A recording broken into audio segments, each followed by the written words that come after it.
He never stops. He never stops. Stu in the house.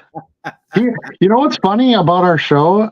Yo YouTube, by the way. But you know what's funny about our show is Stu gets the first word every week. He does, and usually the Isn't last. that crazy? And usually the last word too. So I'm okay with that. I'm confident in my Yeah. not being first and not being last. But yeah, it's pretty funny that way. And Tom's quoting Stu right off the top here. So He's welcome, got it Tom. down. Thanks for joining us. Yeah. As I read that, I hear in my head.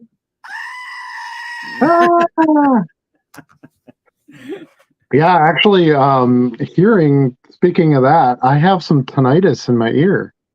And I haven't been able to hear for like a week out of my right ear. Yeah, just some ringing. And I don't know. I have a theory, though. I've had this problem for the last couple of years, off and on. Usually it's like I go to bed at night, I'll get up in the morning, and I can't hear out of that ear. And then like a couple hours into the day, it's fine and I can hear. This time it's been a few days. You know what I think it's from? I think it's from having the tops off on my Jeep and the wind. The wind? Mm-hmm. I don't know. I never heard of that. I've never heard of that either. But if you think about it, basically, part of what tinnitus is just the swelling, around the nerves and stuff in the ear. So maybe that's enough. Maybe from the differences in air pressure as you're going through Could a be. wind tunnel. Could be. I don't know. But that's the only other thing I can think of. Either that or I just bad luck and I have an issue with my ear. I don't know. It could be. But a little ringing and the reason I say from the Jeep wind is because I feel like the times that I've had the problem the next day, it's been after I've had a long like highway drive with the tops off. So I don't know. And I had the tops off when I drove down to Oak Creek, and when I got back, that was when I started having problems. I don't know, man. I'm not a doctor, and I haven't stayed at a Holiday Inn Express in a while, so I'd have to WebMD that stuff.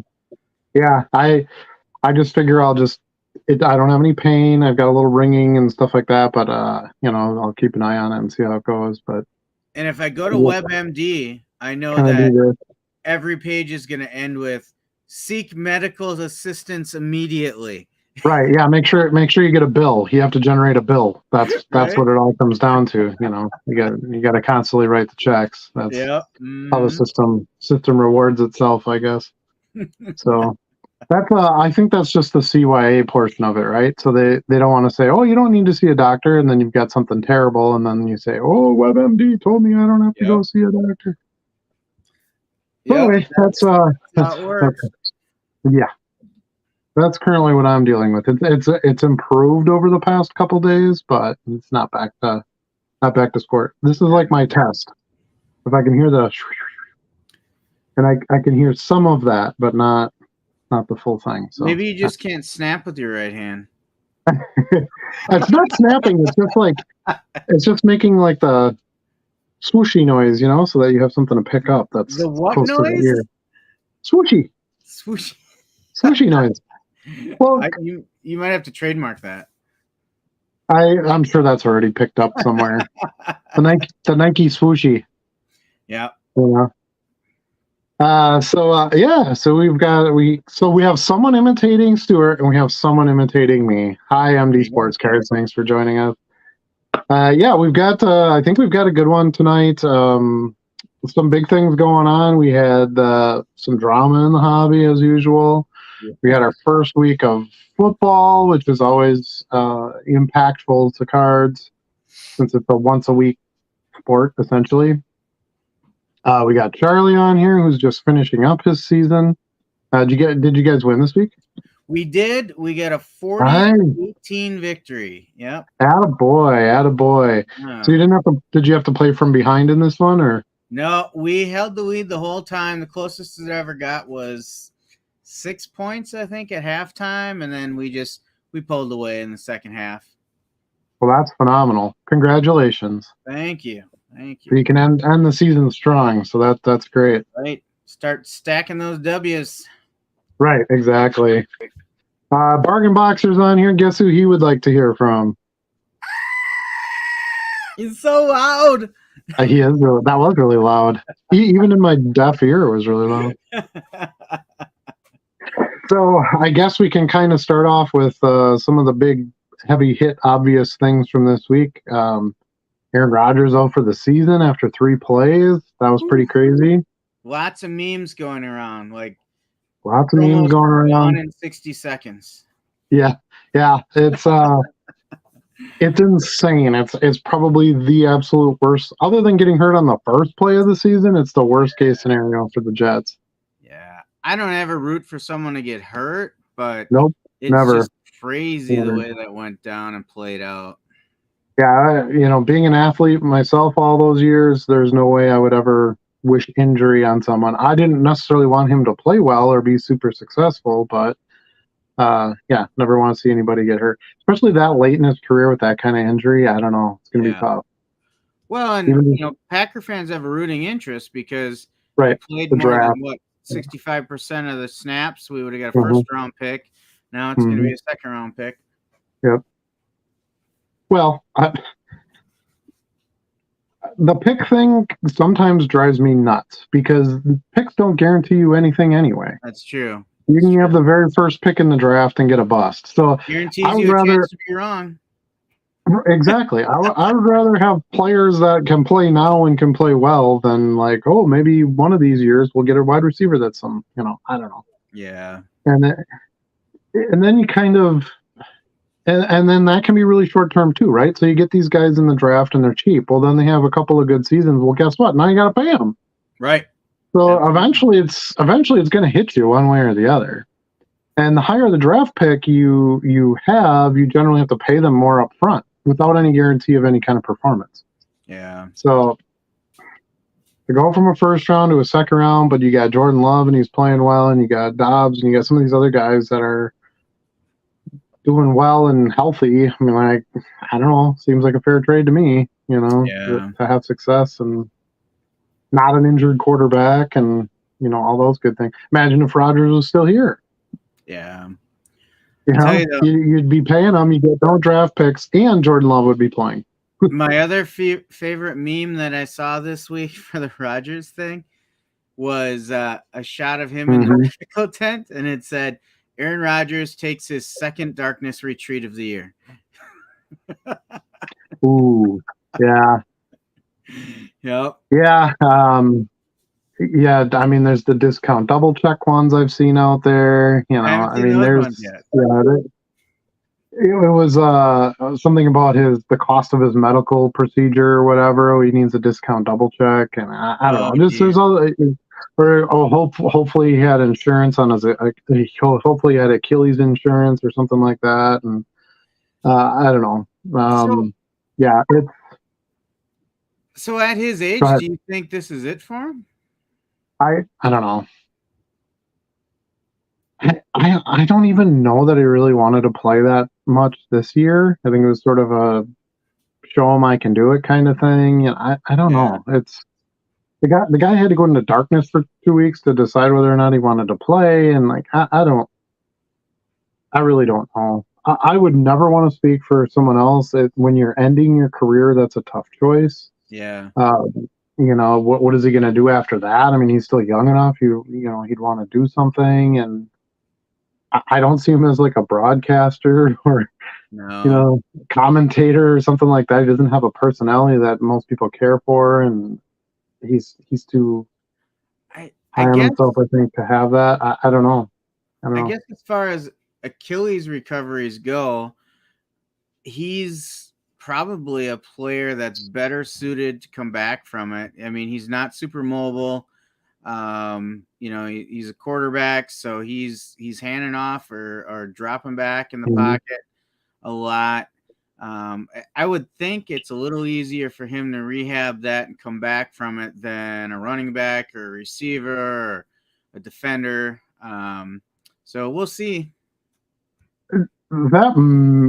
That may be true depending on who the quarterback is, but Rodgers has always been a rollout, throw kind of guy. I don't know. I think it would affect his game quite a bit if he couldn't move. I think it's already been kind of he's already been bringing that back from his game. I don't think he's as Right. mobile as he was, or even No, 3 years ago. no. He's 39 years old. I mean, when he comes back, he's gonna be 40 years old after Achilles surgery. I Yep. don't know. That tends to kind of be the age where, I mean, you have Brady, who was a bit of an anomaly, in his, what was he, 43, I think, 44 when he won with Tampa, Yeah. won a Super Bowl.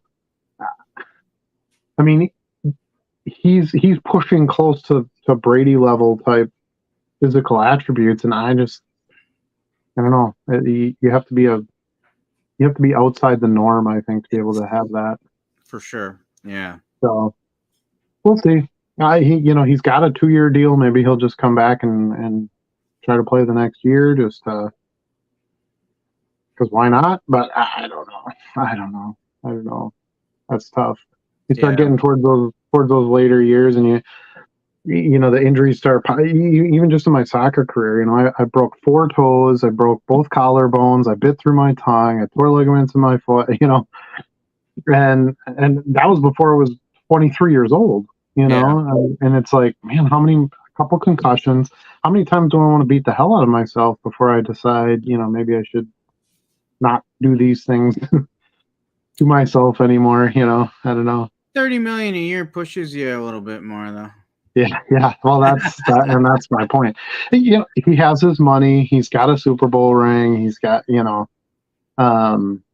got 4 MVPs. 4, right? 4 or 5? Oh, whatever. Too many. More than he should have. I really remember is only 1 Super Bowl. Yeah, that's what most people remember. So, I don't know. I don't think we're going to see him back, personally. I think this is an easy out for him to sort of fade off, and yeah. I believe he has some other interests. He likes reading.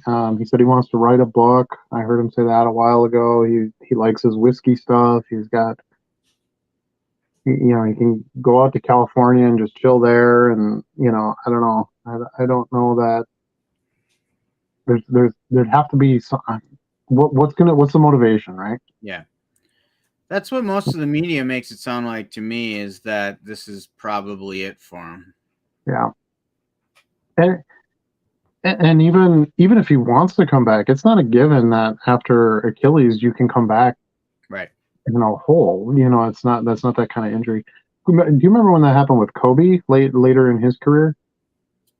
When he was out for a year? Achilles issue? Yeah. He was out for a season with the Achilles. Remember, he snapped his Achilles and it was on a foul, and he went to the free throw line and took his shot, like hobbled to the line. Took his 2 shots, kind of hobbled back to the bench, and then he was out for the year. Yeah. He really struggled to come back out. I mean, granted, the Lakers weren't as good at that point either, but I think he struggled when he came back. He was, he had still some good games after that, and that is definitely an Achilles using type sport. Yeah. Even more so than football, but I don't know. All right, well, let's move on. Enough of that. Everyone knows what happened. It's been talked to death. So It was interesting that the Jets still won the game, though. Yeah, I feel for Tom here because my fantasy football team was stocked with Josh Allen, James Cook, and Tyler Bass. And as I flipped on the TV to see the end of it, because that was our game night, I didn't get home till late. I saw them go to overtime, and I saw the Bills get the ball, and I'm like, I'm set. My opponent out of players. All I need is a T-Bass field goal. I'm going home with the win. And what was it? 3 and out, and then Jets punt return. Punt. Yep, punt. Painful. Yeah, I mean it was a very strange, not how we thought it would play out game, essentially. Yeah. So anyway, and the Packers had the complete opposite. It was successful from top to bottom, and I think that was this first week. It was kind of like, well, Jordan Love is just gonna, be nothing, and then Aaron Rodgers is gonna have this awesome, I don't know. It was so for around here where we are, it was something that was talked about for a while. So it was interesting to. The results were not anywhere near what I thought it was going to be on either side. Yeah. I mean, the Packers looked really good against the Bears. It was an enjoyable week for me talking to my Bear fan friends. I was pleased with what I saw to Jordan Love. Looking at card sales this week, I see for the annual sales, Jordan Love has now climbed ahead of Aaron Rodgers by about 1,000 sales. So yeah, we are moving on. It was funny because bringing the show back to what we actually do, which is sell cards. I had 2 Aaron Rodgers cards sell today. I'm like, why the hell is anybody buying? So here's my theory on that. Okay, and speaking from as a low end seller, right? I don't sell anything that actually matters, but investor cards or whatever. But I think what happens is when stuff like this occurs. First of all, it puts that player just in the brain, because everybody's talking about it. I think when people go to buy cards, they assume they're getting a better price because of what had happened. I think there's some of that, yeah. And that's not really like I don't change the prices. I left it as it was, and these cards were bought for full price. They didn't even send me an offer. Mm-hmm. So, and again, not super high end. One is like a green prism, like silver, green parallel prism, $7 or something like that. Paid full price. The other one was a second year Topps, which I have like a stack of because I was buying those really cheap, right before the boom happened, and I think $5-6 for that for a second year Topps. But it's very strange to have those 2 sales, and Rodgers stuff sells fairly consistently, at this point. But just to have 2 the day after something like that happened was kind of weird. And maybe they thought, well, it's the sign of his career. I'll pick up what I can.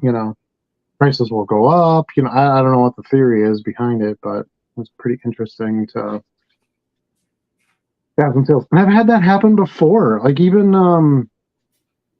so a couple weeks ago, Ohtani, right? Ohtani needs the Tommy John again, and I sold a card of his the day after for full price. Yeah, something that, and it's not career ending for him, but it could be the two-way sport ending. Right. He might not pitch anymore. So it's strange. So apparently injuries help sales. I don't know. It's very in a weird way, I guess. Very different. Yeah, it just puts it in. Same with Wander Franco. I had talked to you about that. Wander did, and that could be career ending in a whole other way. And I had some Topps Chrome rookie, like again, low end stuff, $7-8 rookies, whatever they were. And I sold a couple the next day. Is strange to have those results for something that's so negative. Excuse me, so negative that occurred. But Patient Picker has joined us. Thank you for joining us tonight. Was at the Steelers game. The 49ers fans took over the stadium. It was embarrassing.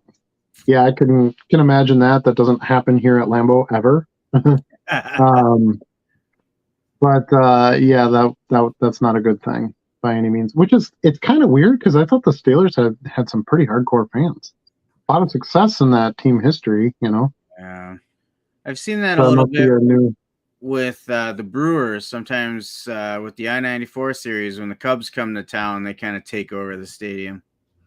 Well, I don't even have anything to say about that because when the Cubs come to town, I go too. So, we fly the W. At the end of the game, there's 2,500 W's flying around, and I don't know about flying the W so much. We fly the W. Don't you have to win to fly the W? We fly the W. Yes, yes, we win. I refuse to accept the losses. So. We got somebody who's a Packer fan here. Anthony, thanks for joining us. Go Pack, go! I am not affiliated with any team in football for support. So just to get that out of the way, I'm not a Packer fan. I'm not a Bears fan. I'm not a nothing. I'm a Cubs fan. That's the only team that I follow. So But I do. And European football, Manchester City is my dominant Premier League team. So on. Just to sort of clear that stuff up. But I will be more of a Packer fan now. Watch more of the games now that Aaron Rodgers is gone. So. And that you take walks with Jordan Love. Yeah, lives up the road for me. I haven't seen him since then, though. He hasn't been outside or anything. They've been putting. Did I tell you they've been putting fiber optic in at my house? Yeah.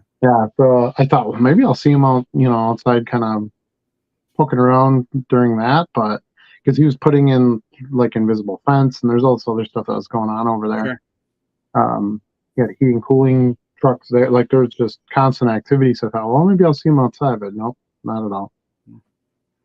Justin Fuchs.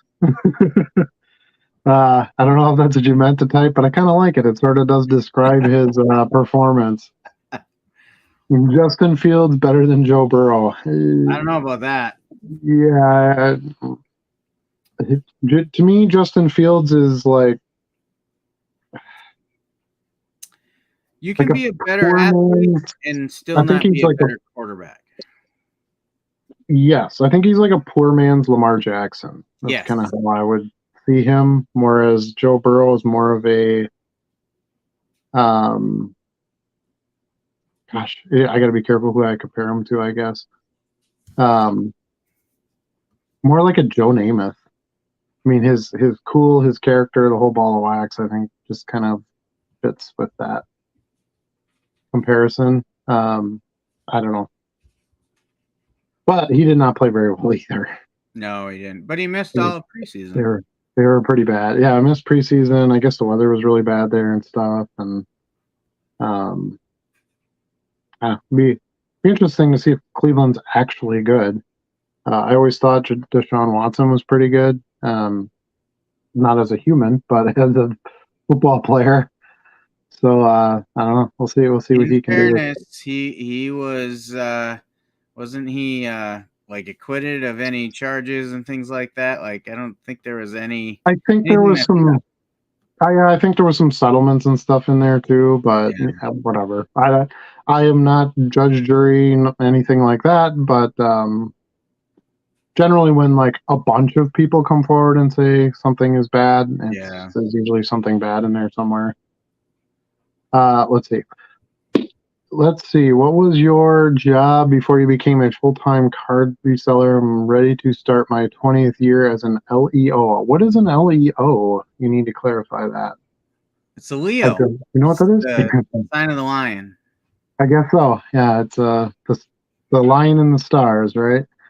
I was a title agent, so I did like home title, mostly on the investor side. So like Airbnb buyers and people that own a bunch of rental units and things like that. So I was doing a ton of that type of files.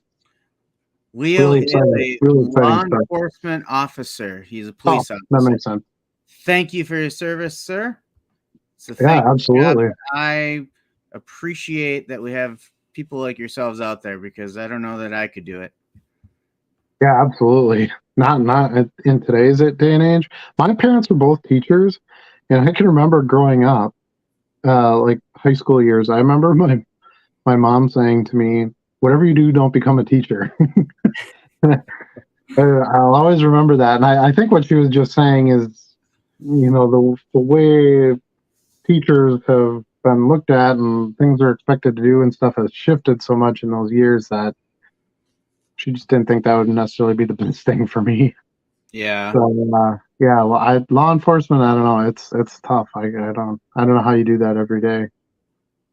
But yes, thank you definitely for your service. You are extremely important, and we couldn't have a true society without people that want to work in those positions and take on that risk. All right, I bet everything I had that he comes back. You're forgetting about the one thing that makes most people not like Rodgers, his ego, and that will drive him to be back. I agree. That's the one thing I think would make him come back is, well, I can show them. I'll come back and win an MVP, and I'll win this. I got to win this Super Bowl so I can show the Packers, they should have never got rid of me. Yeah. But now, a lot of people speak negatively about his ego, and there are parts of it that are obviously not very attractive. But you also have it's easy to get to the line where you have a lot of confidence and then you're egotistical. Like it's tough, and to be as good as he is and in the position he's in and the leadership, take all the crap that you got to take with media and everything else. You got to have a bit of an ego, I mean, look at I think most quarterbacks have some ego. I don't see how you couldn't. Yeah, you have to be an overly confident person. He'll be walking into Hard Knocks again next year and blaring Public Enemy and Flavor Flav, right? Ain't going out like that. Yeah, I ain't going out like that. I ain't going out. That was my impression of. It's not bad. Yeah, we'll thanks. Explore that a little more. Appreciate it. Let's see. MD also says Jets looked real good on defense. High school football on Monday night. I think that's what HS means, I would assume. Yeah. That's MD. My head coach role is for the freshman squad, so we play on a Monday night. Our varsity plays on a Friday night. I assist the varsity staff up in the press box on Friday nights, but my day-to-day is with a freshman squad. So there you have it. Yeah. Clarified. And yes, the Jets D is pretty good. I think a lot of their offensive components are pretty good too. I don't know that Zach Wilson is going to be any kind of answer for them, so I don't know what they're going to do there, but maybe he doesn't have to be everything. Maybe he can rewind it a little bit and not try to do so much and kind of Brock Purdy it a little bit and just be very efficient and not turn the ball over and make some throws, and that'll do it, We went 27 minutes before you brought up Brock Purdy. He had a heck of a game. They got a great team. He looked good. And you got to give him some credit too. It's his first game back after major surgery himself. In not as long a period of time as you would like for a recovery on something like that. So props to him, and he made some good throws too. The bargain boxer is correct. He says, "Go Cubs, go." So there's no argument there. Whoa, where'd you go? We just lost Charlie. We'll have to see if we can get him back in here.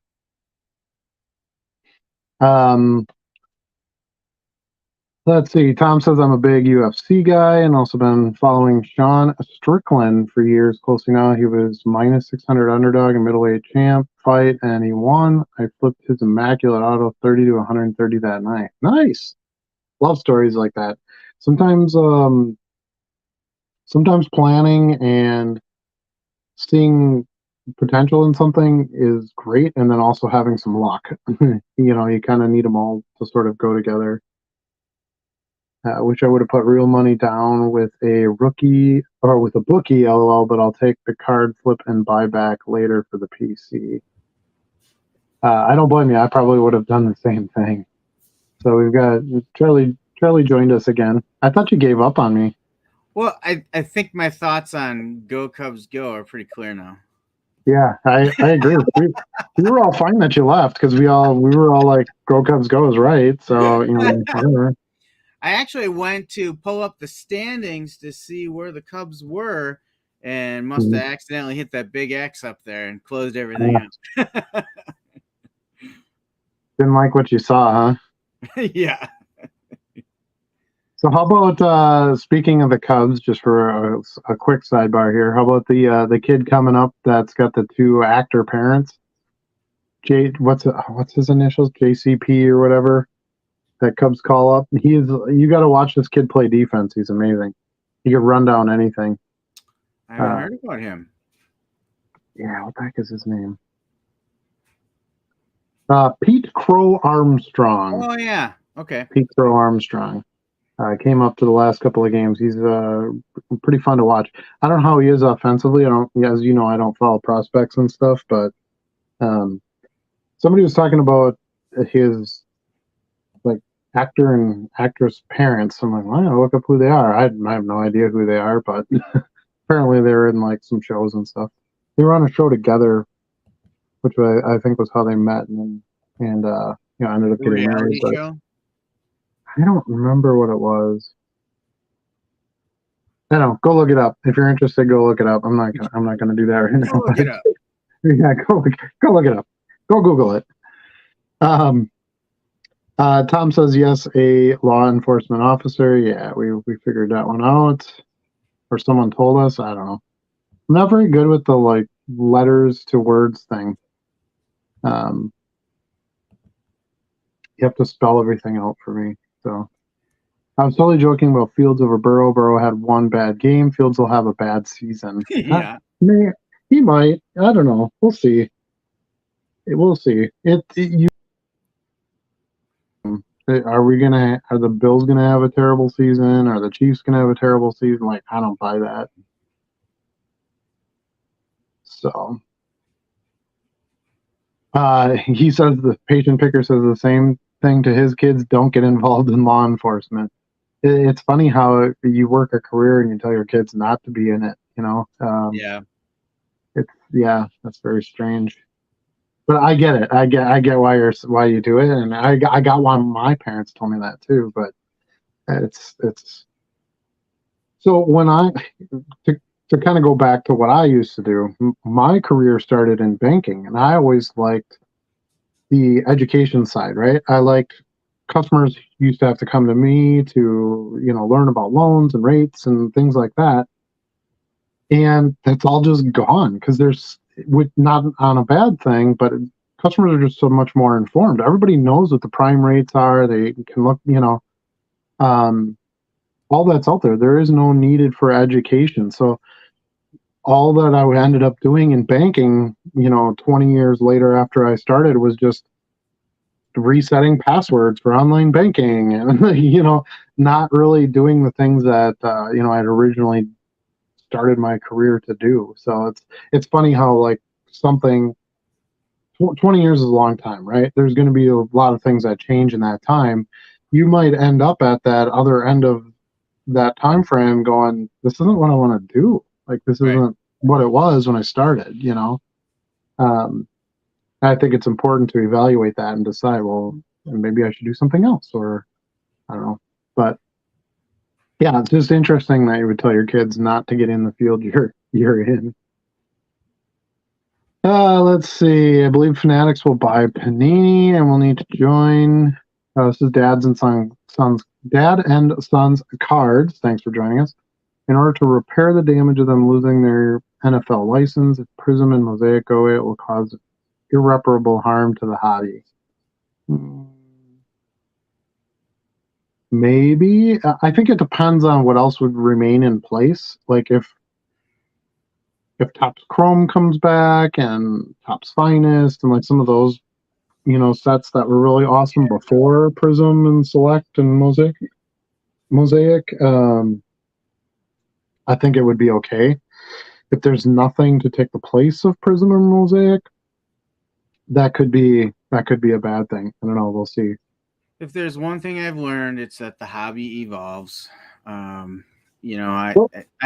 agree. I think Fanatics will probably eventually buy Panini. I don't necessarily agree with the concern about Prism and Mosaic going away. If it does, I don't know that it will, because when you buy these things, you're buying the brand names too, right? Right. And the logos. So look at I don't even really like Prism or Mosaic. So I guess I'm biased to some degree in that, like, I don't really care if those products go away. I think they're overrated, but yeah, there's always something that's coming along that's gonna fill a void, though. Yeah, and yeah, maybe it's better, maybe it's worse. You never know, but you got to take the ride with it. Well, who here thought a pandemic where no sports were going to be played would help the hobby? Yeah, that doesn't make any sense. Yet those were the craziest years of card sales ever. Yes, people were home. There's pros to that situation for sports cards, but the fact that there's no games and there's no drafts and there's like none of this stuff, like, but yet here we are. I remember when Panini was taking over in 2012 or 13 or whatever it was, and there was going to be no more Topps Chrome and all these things, and everybody's like, "Oh, this is going to die." And Prism came out in 2012, and nobody bought it. You know, it sat on shelves, and it's like, well, this isn't Topps. This is not as good as Topps. You know, and now Prism is that vaulted product. So, I don't know. Sometimes I think change is good too. Like to have the, 20th year of Prism in a row where the card looks exactly the same. I don't know that I really want that either. They don't really do much with the designs, and they've gotten a little bit better at inserts over the past few years, I believe, with some nice designs and stuff. But I don't know. We'll see. Pretty sure Fanatics has a fairly solid plan of what they want to do. Yeah. They're pretty well organized and well managed. That I'm confident that they've got a structure and a strategy in place to make sure that their investment pays off. Bargain Boxer says PCA. Yeah, I was trying to think of the letters of the guy's name. I told you I'm bad at letters to words. Pete Crow Armstrong is the name. I thought you were going to throw a Jonathan Taylor Thomas at me or something. Yeah, Jonathan Taylor. Yeah, when people have three names, I don't know. That throws me off too. MD clarifies that his mom is the mom from Little Big League. I don't know what that means. I don't know. I don't remember that movie. Oh, that's it. His mom was the mom in Heroes. Yeah, both the mom and the dad were both in Heroes. Okay. So, Aretha Franklin, thanks for joining us. She was here to clarify that for us. A pyro, I think, could be. I don't know. I watched Heroes for like 2 or 3 seasons, and then there was the writer's strike, and that show was just nasty after that. So yeah, I just watched a couple episodes in season 1. Didn't stay with it. Right. Yeah. Same. Save the cheerleader. Save the world. Yes.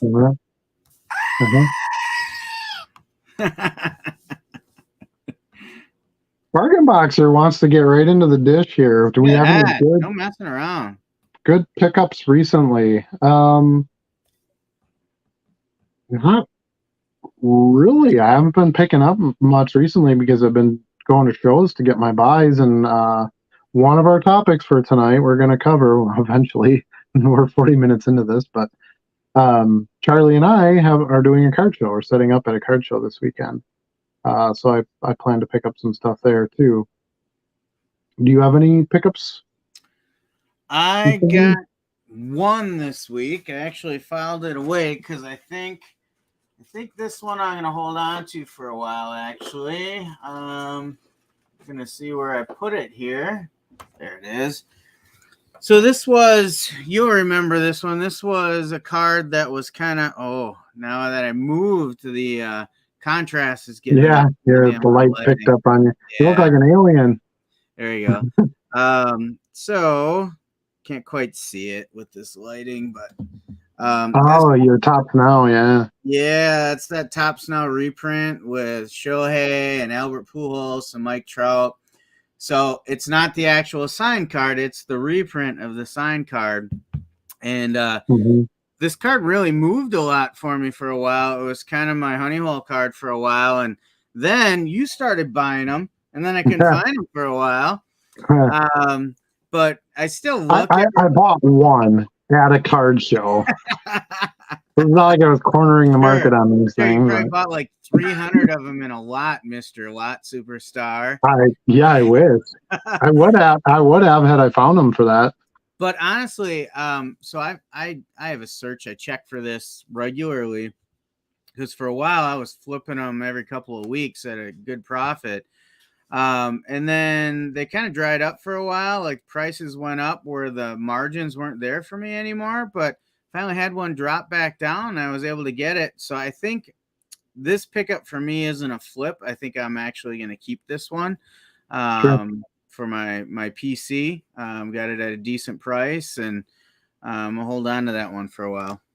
Just because I do think it's a good, cool card. Like, have they gone down in price at all? No, no, I Okay. still see them maintaining. Interesting. Yeah. Yeah, I didn't have anything specific I picked up this week. I had a couple of at the last card show, and it might have been in the video too, but and I sent a picture to you, Charlie, of this card, but that Kylian Mbappe card where he's Yeah. in like the rejuvenating the regen The back to pod. chamber thing. Yeah, the back to tank. That's like my new favorite card now. I That's really listed it. I listed it for sale, but I'm not going to be sad if it never sells. I might actually pull that out and throw it in my PC because it's just too cool. But yeah, so maybe I'll see if I can pull a picture up here. If I can figure out how to search in this thing here. There you go.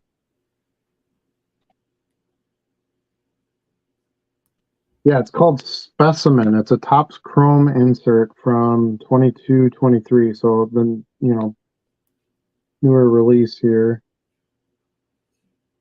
Let's see. Mbappe Specimen. That sounds terrible, doesn't it? Looking up an Mbappe specimen. Yeah, that's usually that's confidential. Right? Let me see if I can screen share this thing. I didn't set up my screen share ahead of time, so. No, let's see. StreamYard. Where am I?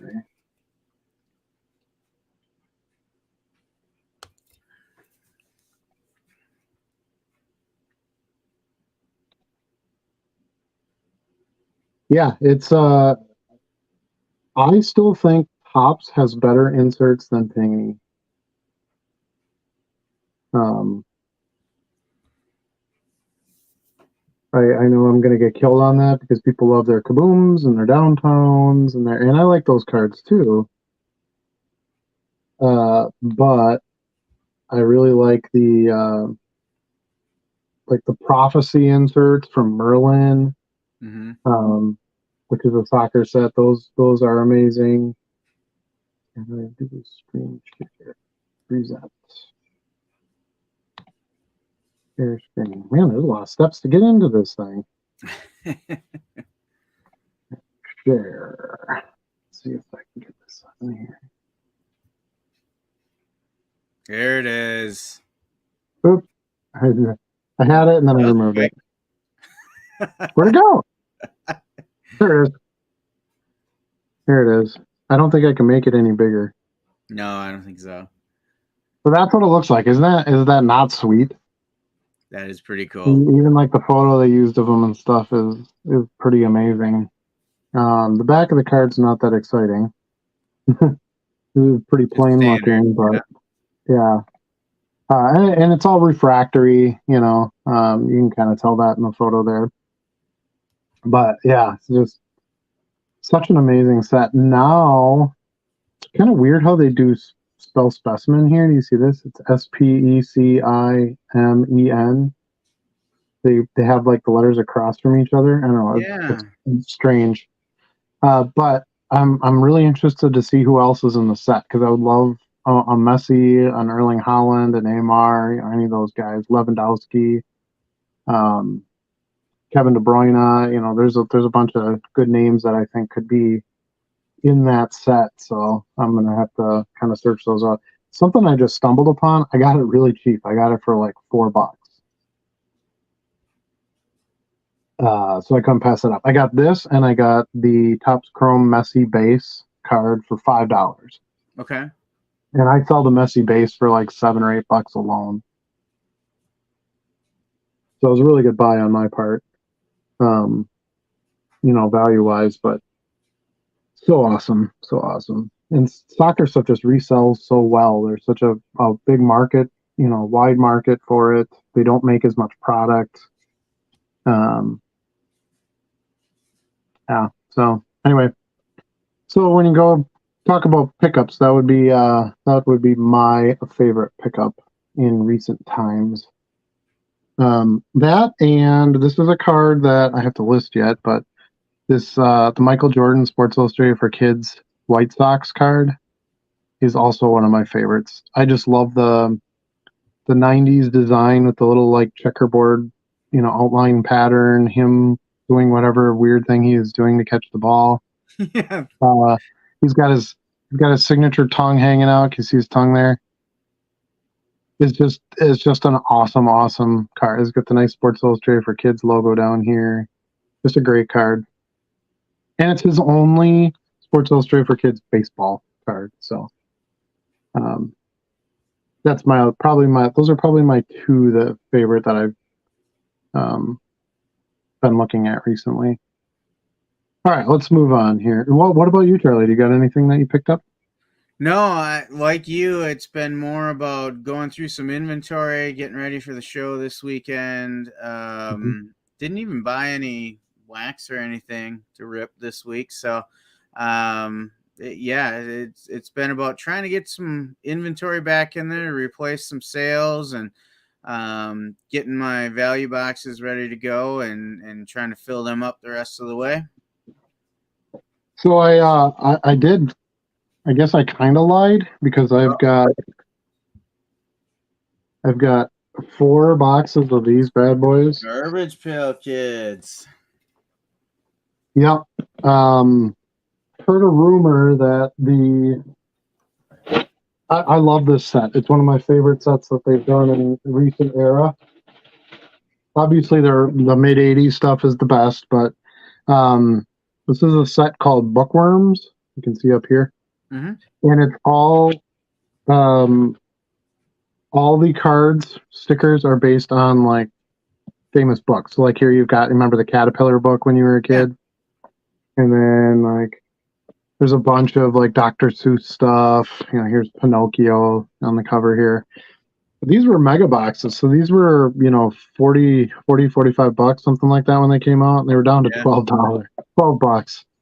So I bought them all. There's some really nice exclusives in here. You can get autograph cards or sketch cards. So it's a nice product. So me and my buddy Brad are going to be ripping those on Friday night. So I'm pretty excited about that. There's parallels in there. There's like the green snot parallel. Yeah. So like the border is like green snot, and I don't know. You gotta love Garbage Pail Kids. It's just fun stuff. Well done. Let's see. What do you think about a box of 2023 Bowman Chrome baseball costing $330 for 3 cards? No. Yeah. No. Nope. I don't buy any of that kind of stuff. Let's see. That was the same concern with Topps Chrome when Topps lost their license. Prism was great until Panini printed it. Yeah, exactly. MD basically says what I'm a little behind the chat, so I apologize if I was saying this after you posted, but that's exactly how I felt. I remember in 2012 when Topps went away. Actually, all the brands went away because Panini was the first one to buy an exclusive license. Like Donruss went away, and Fleer went away, and Upper Deck went away, and like all of it is like, what are they going to do? And Panini kept some of the products, like Donruss. They kept a lot of the Donruss products, Donruss Elite, Donruss Classics, stuff like that. And then everything else kind of went away, and they just created all their own products, which, they kept Select too. That was a Score, and Score. Those were Score products.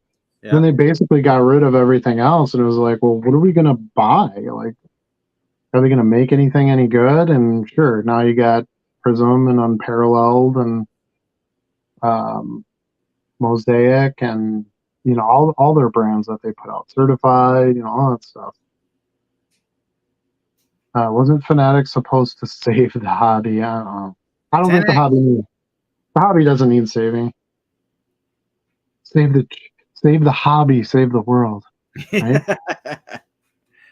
What is Heroes? Heroes was a TV show based on regular humans on the Earth that had extra abilities, and kind of them dealing with that within society. Give us your NFL division winners after week 1. Are they the same? Did they change? Oh boy. I'm gonna say Detroit for NFC North. That's probably my one alarming pick. Hold on, let me pull this up here. I don't remember who I picked. Let me pull up my picks here. Did you make picks last week for I didn't do it on this show, no. I just Oh. had like my own that I put aside. Let's see.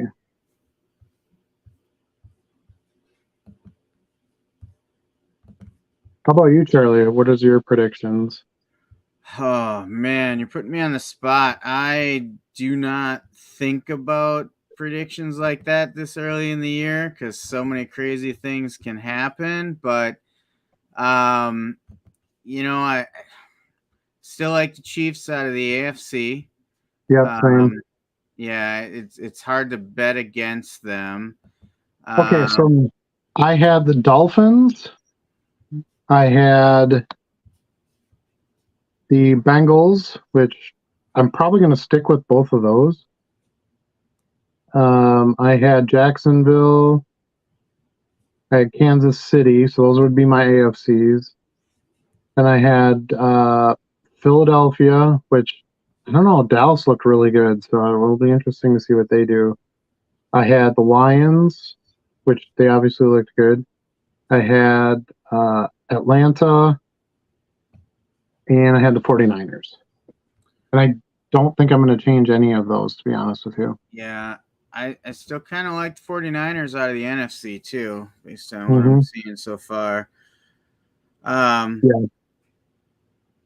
Yeah, that's conferences. That's what I like. Those two, each division. When I think about it, I like the Bills. I like Jacksonville.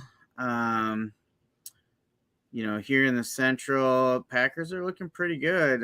This is usually a competitive division. I think the Packers can maybe reclaim that spot. So yeah, I hadn't really spun around the whole league to think about that, but those are some of the teams that I think are starting pretty well and had some positives going into the season. So yeah, and just to put a side note to it, I don't actually watch any of the games, which I know is weird. But I just don't. I don't spend the time, the 3 hour amount of time to sit through the whole thing. I don't subscribe to any of the services or anything to get the games. So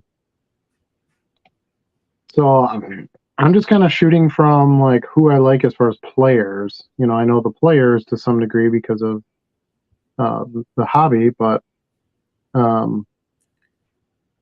think the Falcons are going to be an intriguing team this year.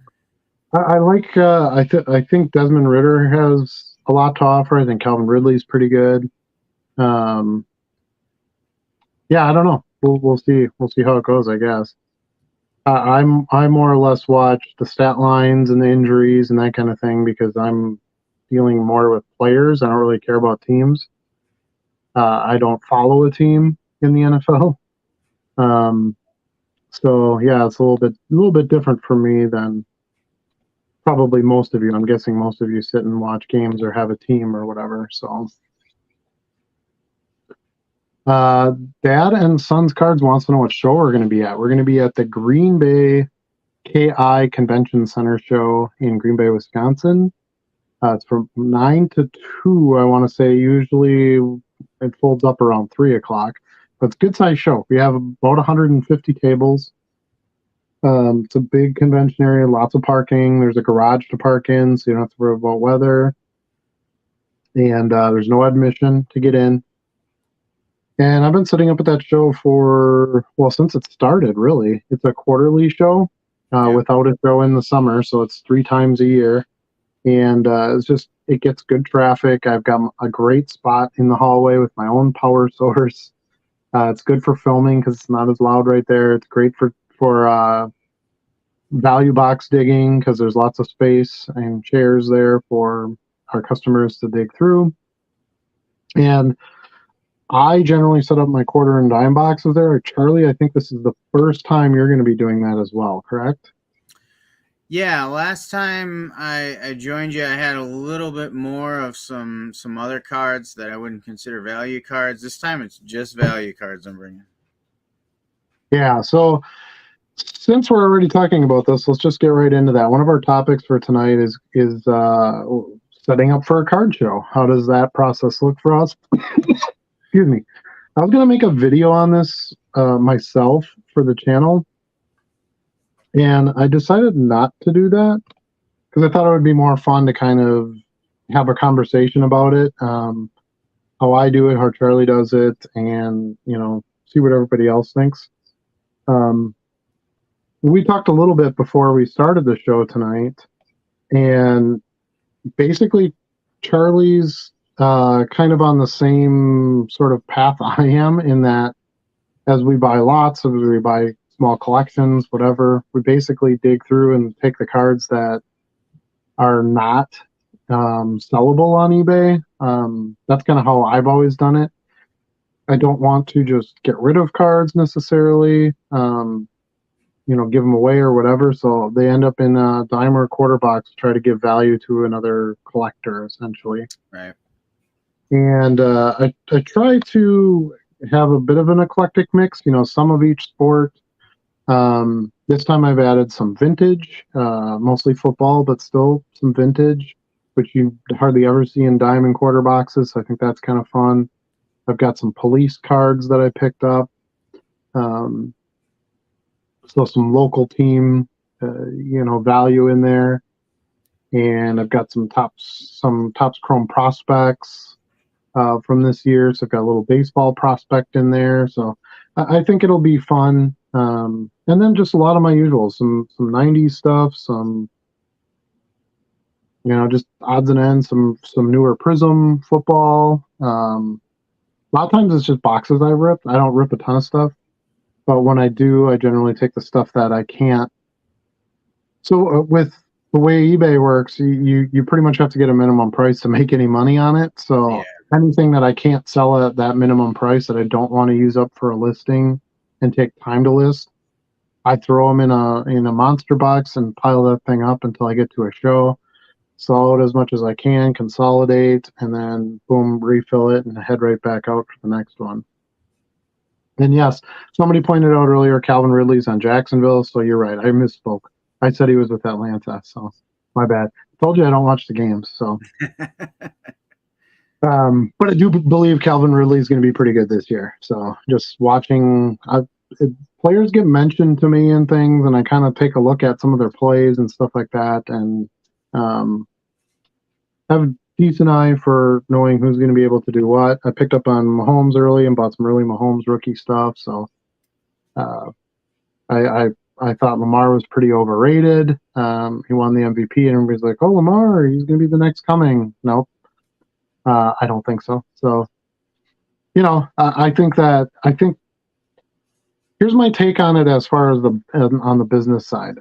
I don't want to have bias. So I don't want to follow a specific team, and the player I collect, the PC I collect, is a guy who's been retired for 10 years. So it doesn't impact anything. So I just try to stay neutral and just look at players on who I can sell, who I can find value in. That's my main focus. How about you, Charlie? You watch most of the games, don't you? Some of them. I wish I could watch more. I don't. With my schedule, there's some things at home that we need to get done on the weekends, or we're up north enjoying a little bit of rest and relaxation. So honestly, the Packer game I don't even watch start to finish anymore, to be honest. And I'm starting to get more into college football on Saturdays than I am into pro football on Sundays. But I will try to have it on in the background, but just not as closely watched as I was when I was younger. Yeah, I agree. I think it's the same thing. As a middle-aged adult with a child in a house that needs a lot of care and other things that are going on, other activities. I don't invest my 3 hours on a Sunday watching a football game or 10 or whatever. So, now that being said, sometimes, and that's one of the things I like about soccer, a lot of times the games are on during the middle of the week, during the day, and I can throw that on while I'm working. So while I'm listing cards or I'm responding to emails or sending invoices, whatever the case may be for my workday load, I can go on and watch, have that game on in the background. And I have a team that I follow. So MD Sports says he'll be setting up in Green Bay as well. So yeah, be sure to come and find us. Charlie and I are right next door to each other. We're the entire table group in the one hallway piece there, right at the entrance doors to the hall. We'll have our dime and quarter boxes out there. No, I have, oh gosh. I have 4 dime boxes and I have 2 quarter boxes. Okay. I'm not sure what you're bringing. My quarter boxes might devolve to dime boxes depending on how the show goes. We'll see. Yeah. Honestly, this stuff is all like cheese money for me, or over the top money for, like, I don't have to make anything on this. Getting a few bucks back would be great. Yeah. But my table fee is $50. If I sold $50 worth of dime cards, I'd be fine with that for the day, because it still gets me out there. I get to talk to people. I get some business cards out, get some footage for the channel, get in early so I get it first crack at buying from other dealers. And obviously I want to come away with selling more than what I spent on the table. But if I don't, it doesn't kill me. I can give away a good stack of those cards, and I don't really have anything into them. So right. Yeah, I'll probably have 4 boxes with. Of course, the boys want to come and sell some Pokemon as well, but I'll have a dime, a quarter, a 50, and a $1. Ooh, you're bringing a $1 box. Yeah, it's a smaller one, but I'll have a few. But again, eBay's not really suited to selling cards for $1 or even $1.25 anymore, right? Right. So, and I want to clear out some of that room for other things. So.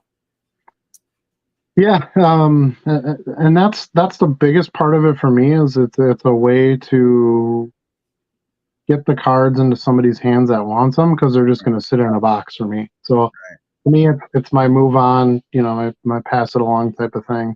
I got a ton of police sets gifted to me, so I pulled out some of the cards that I knew I could resell, and there's gonna be a lot of people that want those Blip Brewer police cards and Packer police cards and stuff. So yeah, it's a good way to move them, and it's good to have some local inventory. And that's kind of going to be my approach for this one.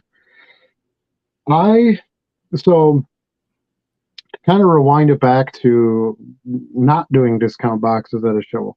First show I did, I had a display case with my $10,000, Favre cards and stuff in there.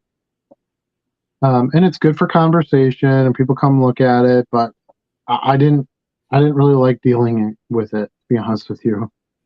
I like the dime boxes, pull up a chair, dig out 100 cards, and let's move on.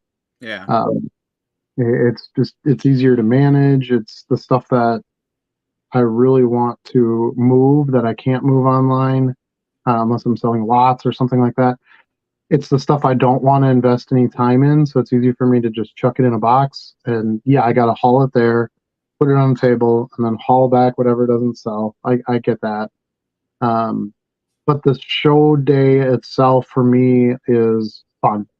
Yeah. I don't feel like it's work investing in the time in the cards that day. It's just my means to have product to bring out to present, at a show. So yeah, I stopped kind of with the display case thing and all that. Now, that being said, I will have a little supply of some of my really good stuff. I have some customers that come to that show. Charlie can attest, that look for specific non-dime card yeah type stuff, and I'll have some of that with me. So if you know what I'm talking about, that will be there. But yeah, just packing a showcase full of stuff. I'm not really going to do that. I'd rather just sell it online. So did I tell you I brokered a card this week? First time I ever did that. No. Yeah, I brokered a Trevor Lawrence downtown rookie. Mm-hmm. Yeah. I was trying to move it through eBay and ended up contacting someone on Instagram and ended up putting the deal together that way. So saved some money on some fees then too. Interesting. For the seller. So yeah, so it's kind of a fun experience, and maybe I'll try to get into that more. We'll see what happens. On the old IG, huh? On the old IG, I don't do a lot on there, but now that I have more time to focus on this stuff, I'm going to try to expand on that a little bit. Yeah. I've added a new video series, which has been really successful on the channel, and so yeah, things are going well, and I'm excited for the show this weekend. We haven't done one since May. Was May the last one? Was it that long now? Well, because there's none in the summer, and it's every 3 months, so it would have been 6 months ago, essentially. Yeah, there was still some April cold weather May. yet, maybe some snow flurries. Yeah. So this will be fun, and then we've got one right before Christmas, I believe, too. Yeah. So yeah, it'll be awesome.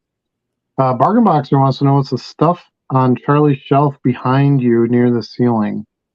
So in that corner back there, those boxes. Well, no, I think he's talking about the little shelf that runs along the ridge of the ceiling up at the crown.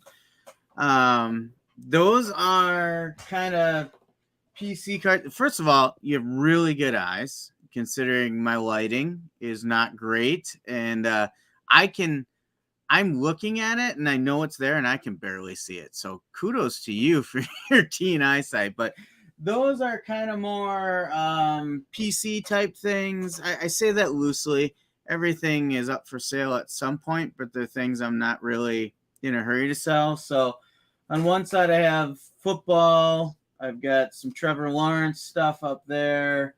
A Deshaun Watson rated rookie up there yet. Because I never lost faith in him as an NFL quarterback.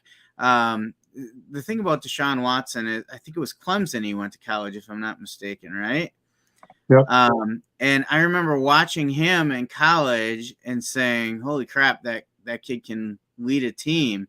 Now, recent years news notwithstanding, at that time I thought, man, he's going to be a great NFL quarterback. And he started off well in Houston. So that's why I still have that. And then the far one is baseball, Mike Trout rookie card, and nice Schwarber autographed insert, and some things like that. I've got a Corbin Carroll auto card over there, and a Nolan Ryan gold tint. So just things like that kind of fit into some of my players I like to collect and are a little beyond the dollar box and normal eBay transactions I'm doing. And every once in a while I'll grab one off of there and list it. Actually, I think I have that Corbin Carroll listed right now, waiting for him to win Rookie of the Year. Mm-hmm. I've got an Albert Pujols Golden Mirror parallel up there that I'm still holding on to. So things like that. Those are just cards that I like to look at a little more versus being shoved in a box someplace. Yeah. Pretty much I have a few cards on display. I have my Atom Bomb card from 1985, Garbage Pail Kids, and then a bunch of Star Wars autos. I was in a costume club for a long time, and I picked up a lot of autos from the actual actors, so that's pretty cool. A Stan Lee autograph. Like, I got some pretty nice stuff there. And that's about it. I don't really have any of my Favre is who IPC, and I don't really have anything on display. Well, I take that back. I have a few above my card file cabinets where I keep my inventory. I got a couple of the wild card stripe cards and my Super Bowl Stadium Club card still in the pack. Nice. PSA graded. Yeah, I that's a actually big got one. one That's a more big one. shelf that you can't see in the camera view right now, and that's where I kind of have more non-traditional stuff. Like I have some autographed wrestling cards and my Super Glow Sandlot cards that even though those aren't big dollar cards, they're just things I like. I enjoy looking at on a regular basis. Yeah, The Sandlot is an amazing movie. Yeah. Yesterday I put Field of Dreams on in the background while I was working. That movie it just brings magic, you know. Have you ever been there to the house? No, we've been meaning to. It's actually not that far a drive for us. No, it's it's not. 6-7 hours, something like that. Yeah. 7 hours. And just haven't put it together yet.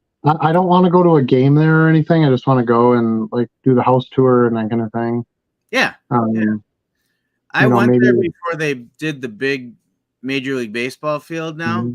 But it was still quite the experience. I used to work with a customer that it only took me like 45 minutes out of route when I would go down there on a regular basis. Nice. So, yeah.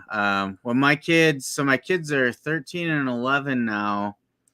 I think I went there when my firstborn was just an infant yet. So it's probably, 12 and a half years now since I've been down there. Yeah, that's maybe it's something we need to plan a road trip for. I don't know. We'll see. Maybe. We'll see. Tom says he picked up a Jim Belushi, Pete Davidson auto, and some other Leaf Pop Century stuff like Morgan Freeman, Relic. Always enjoy the pop culture. Great buys. I think that stuff is highly underrated. Well, I shouldn't say great buys. I don't know what you paid for it, but as far as your subject matter, it was good buys. Jim Belushi, that's kind of interesting. Yeah. Yeah. I mean, he has some sports connection. Obviously, he's an actor and stuff, but yeah. So cool. I think that's awesome. It's good to diversify.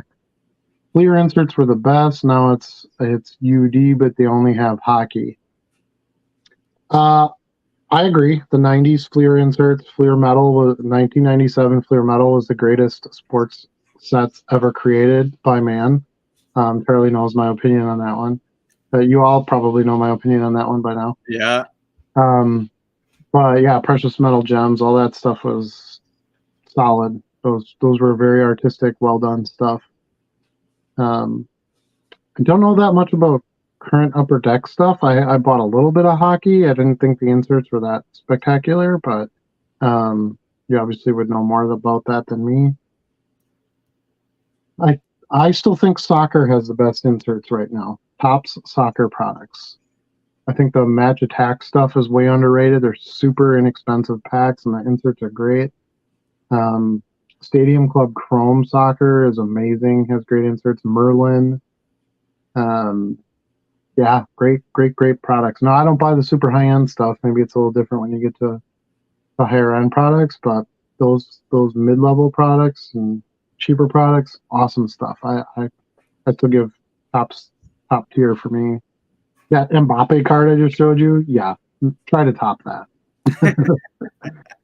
That is an amazing card for $3. Like, dude, that's refractor, the whole ball of wax. It's awesome. Let's see, $11.98 is a great deal. That series is saturated, but if you score a sketch card, it's well worth it. Chrome 6 for GPK just came out. Yeah, I heard. I do buy like a blaster box of the Chrome each time. Just pull a couple of. She's talking GPK stands for Garbage Pail Kids. In case you didn't know what that meant. See, that's a letters to words thing that I can cover. I know that one. Anyway, what do they call that when it's letters to words? I'm drawing a blank on it. Like anagram? Acronym. Yeah. Anyway, yeah, $11.98 was a great deal for those boxes. Super excited about it. Sketch card would be great. The autograph cards are really cool. So yeah, I'm hoping for some of those. But there's an insert card in here. What is it called? Gross Adaptations. which are exclusive to the mega boxes. Those are fantastic, and they sell really well. They're 1 in 2 packs, and you get 24 packs from the mega. 17 packs. So you're going to get, what is that, like 8 or 9 gross adaptation cards, and those go for like $4 to $5 a piece. Yeah, I would have for the lower end one. Yeah, so I mean, some of them, can go upwards of $10, $15. So, yeah, it was a no-brainer to buy them at that price. They had 4 boxes. Guess how many boxes I bought? 4. Clean them out. Yeah, exactly. MD is correct. 2015 was the last year for Topps. I'm exact same, except I have to change the Jets to the Fins and have New Orleans instead of Atlanta. I think he's referring to my picks. Yep. He had the Jets. He's changing that to the Dolphins. I didn't pick the Jets because I don't like Aaron Rodgers. So that, for me, that was my pick. Doesn't have to change because I picked before he got hurt. Essentially, the same way everyone else picked the Jets, of course, because if he's there, that gives them the real opportunity to win. Anyway, and New Orleans over Atlanta. New Orleans just doesn't have a good enough quarterback, in my opinion. I believe Desmond Ritter's pretty good, so we'll see. Ridley's in Jacksonville. Yeah, correct. Green Bay is too far north for me. Oh, come on, man. It's the KI has a really nice hotel too, so place for you to stay if you want to come and visit. Right, road trip. Ridley is great. He's just stupid as all. There's a lot of players like that. Too busy to watch, but I enjoy highlights. Considering getting Red Zone. Yeah, I just watch some of the highlights in the morning too. I mean, I can 4 o'clock in the afternoon on a Sunday. I can generally pull up NFL scores and catch some stats and maybe see a play here or there, and I'm good with that. That's enough for me. 10 minutes of review, and I've got the whole day's worth of games.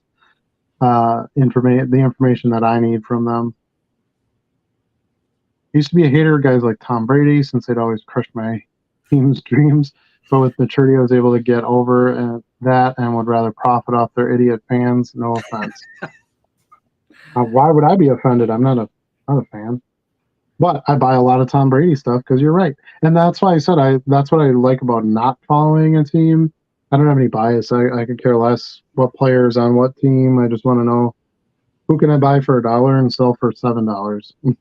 As long as that mold fits, I'm good to go. Yeah, it's important not to be biased. I can't stand the pack, but I know as a seller, barf cards move. Yes, they do. Lots of them. Let's see. Whoa.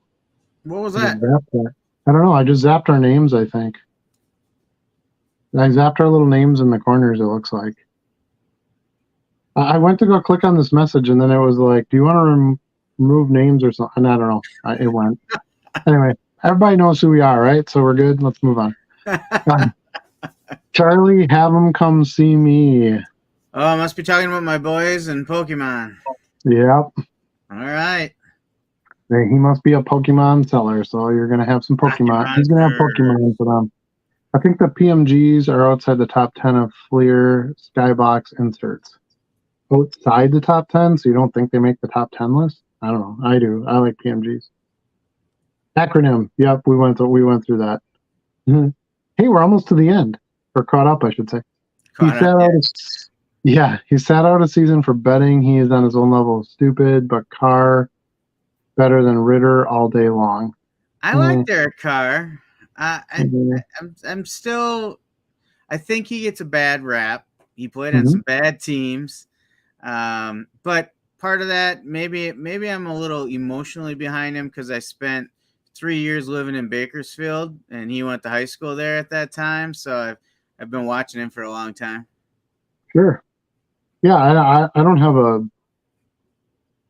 have anything specifically against David Carr or Derek Carr, excuse me. You David do Carr. have him against David Carr. That's a rewind, hey, from the old he was Houston Texans, wasn't he? He played with the Texans. Yeah. They're brothers. So yeah, I think Desmond Ritter is the real quarterback there. So we'll see what happens, I guess, right? And I should clarify, it was actually David Carr who was in high school then when I was out there. See, that's how I got it in my head. Kids leagues.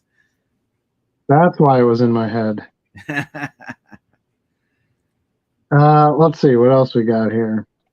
What was our other topic? I'm trying to remember.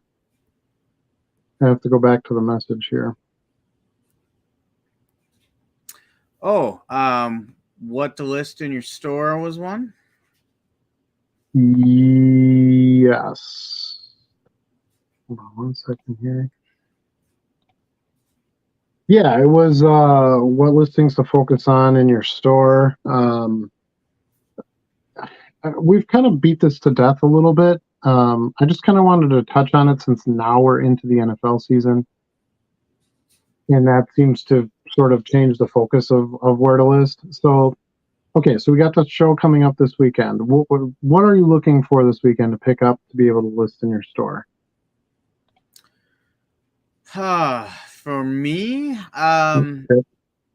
yeah, I'm still looking for basketball.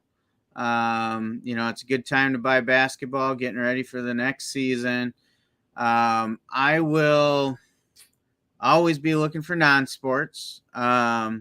So maybe a little hockey as well. Ooh, you're good. You've learned. Yeah, those are pretty much my hot buttons as well. So I'm not going to be buying a ton of football. Obviously, if I can pick up Mahomes cheap, the players that you don't have to worry about, I'm going to have some focus on that. But otherwise, right now it's always soccer because I have such a hard time finding soccer.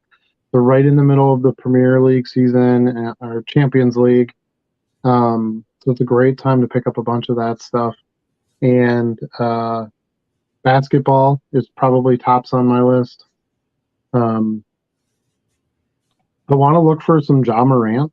I've been selling Ja well recently, but I think he's out of a lot of people's or a lot of dealers' minds maybe because of his situation from last season. But I think if he can get himself straightened out, he'll come back strong. He's a hell of a player.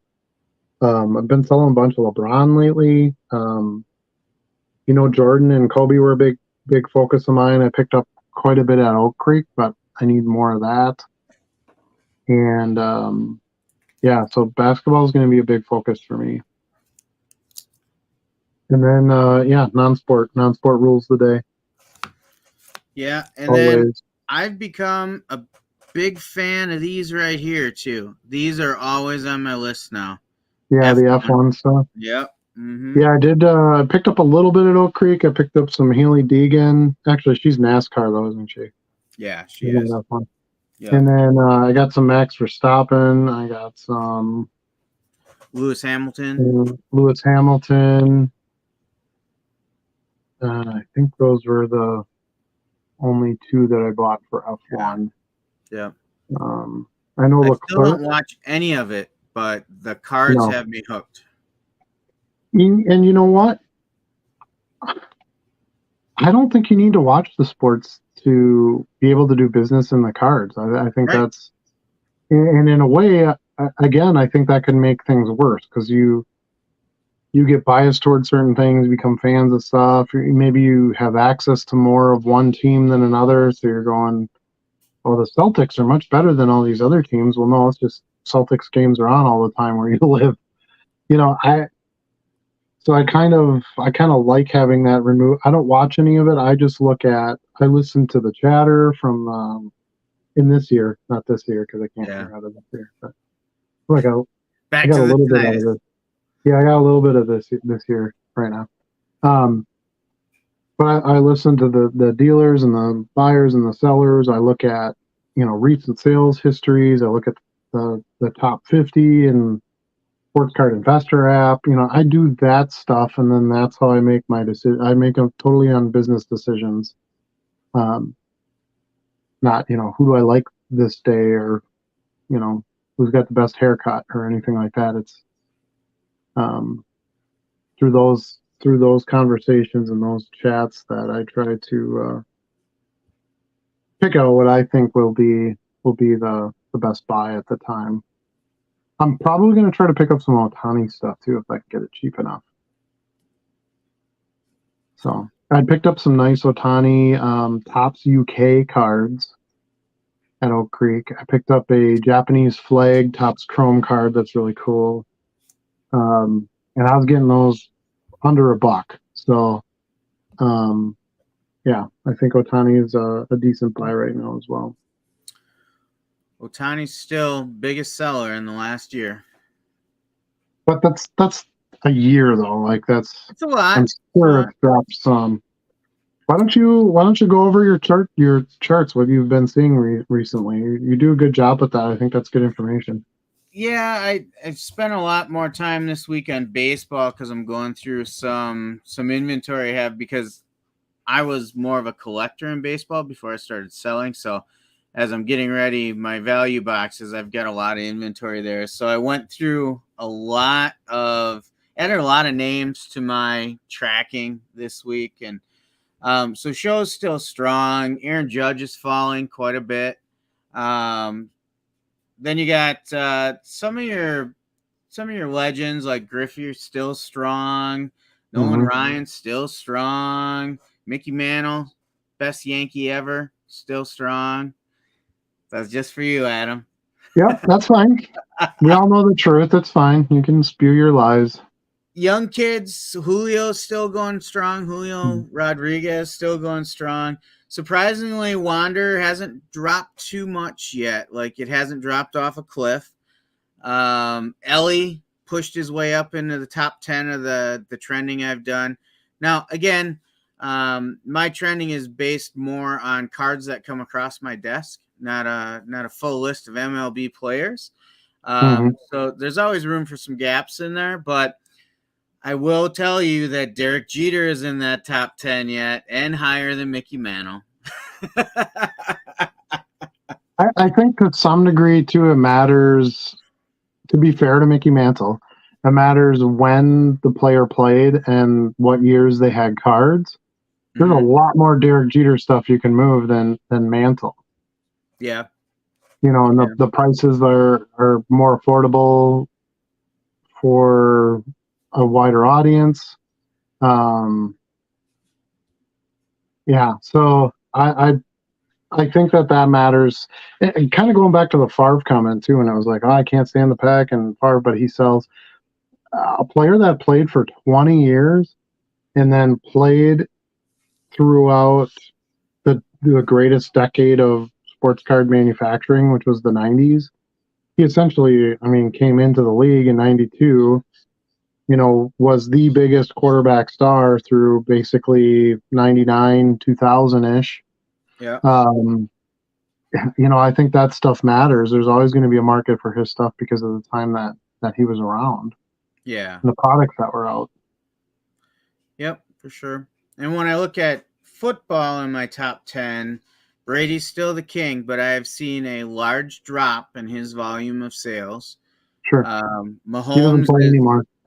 Yeah, Mahomes is right there at number 2, still going strong, of course, followed by Burrow, Trevor Lawrence, Justin Herbert, all the young guns. Kenny Pickett is up in there.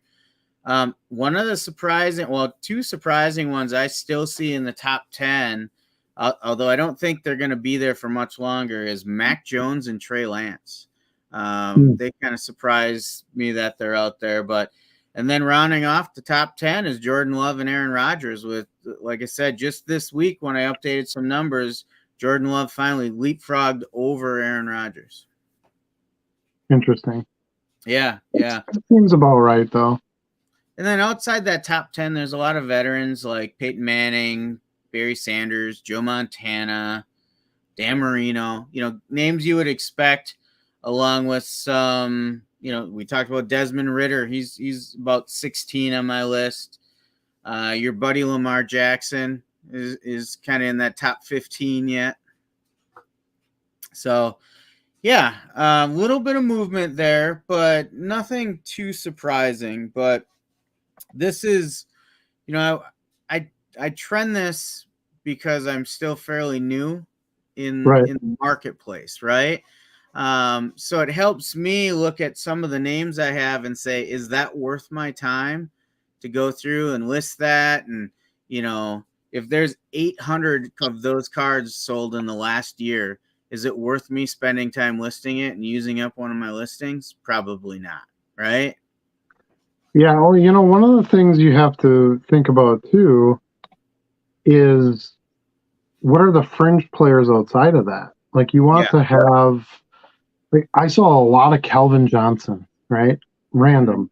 I mean, he's not going to be on that top 20 list, but I like having a player like that. So when I find 10-cent boxes and stuff and I get Calvin Johnson, parallels and things like that, that's a no-brainer buy for me. I'm not going to find Mahomes in that box. Right. You have to take, in the dollar box, I could find some Mahomes base cards and things like that. But so one of my focuses in this last show was to try to hit boxes of different dollar levels and come away with some of everything. So I hit a dime box pretty hard. I came away with a nice stack of that stuff for a good price. Hit a dollar box. I hit a 2 for $1 box. And it felt really good because I felt like I was able to cover a lot of stuff. I bought, out of the 10-cent box, I bought lots of modern cards, but of vintage players. So Roger Staubach, Terry Bradshaw, Franco Harris, stuff like that. And then Calvin Johnson, Michael Vick, Michael Irvin, Dalvin Cook. Trying to think of who else I was buying out of there. I found a couple of Deion Sanders cards. Deion Sanders stuff is so hot right now. With his Colorado team going insane. But yeah, see, I think it's important to understand that list of players, but then to also have like your little fringe list that you have some market for. I agree, but I think that fringe list is not the base cards typically. It's the inserts, it's the parallels, something a little different, right? And I will do the same thing. These guys that aren't fast movers, I still keep some of these if it's a retail red parallel or something like that, and I might list that, or it's a celebration insert, I might list that, just to have a few of them. But I'm not gonna list a stack of base cards for, let's see, let me pick a name out of my list here. I'm not gonna list a stack of Trent Green base cards, And the other thing that I thought was interesting when I started doing this is there is such diversity in the card market. So we talked about Tom Brady, undisputed king of football cards in the last year, right? Any idea what his market share is in sales? I'd say 6%. That is twice as much as it actually is. It's less than 3%, about 2.87%. So your top sellers are still a very small percentage of the overall market because it's so diverse. And that's precisely my point with having your fringe players. Yeah. Now, not only do I have fringe players, but I have fringe players and fringe sets. Yeah. So a lot of those dime cards that I was buying were like 2011 Topps Legends, which was a set they made for 1 year. Yeah. When's the last time you dug through a box and found a 2011 Topps Legends card? I can show you what one looks like, by the way, in case you don't know what it looks like. Maybe I can. Let me see if I've got any of those around here. I just filed a bunch of them. So they may have printed a lot for 1 year, but they didn't do 10 years of a lot every year. So you don't see them that much. Yeah. And, generally those kind of years, 2011, there weren't nearly as many cards printed. I'd much rather buy 10-cent cards from those years than I would 2020. Yeah. Right. I don't have any here to show you right now, but I think you get the gist. Yeah, just those were great sets. They were, those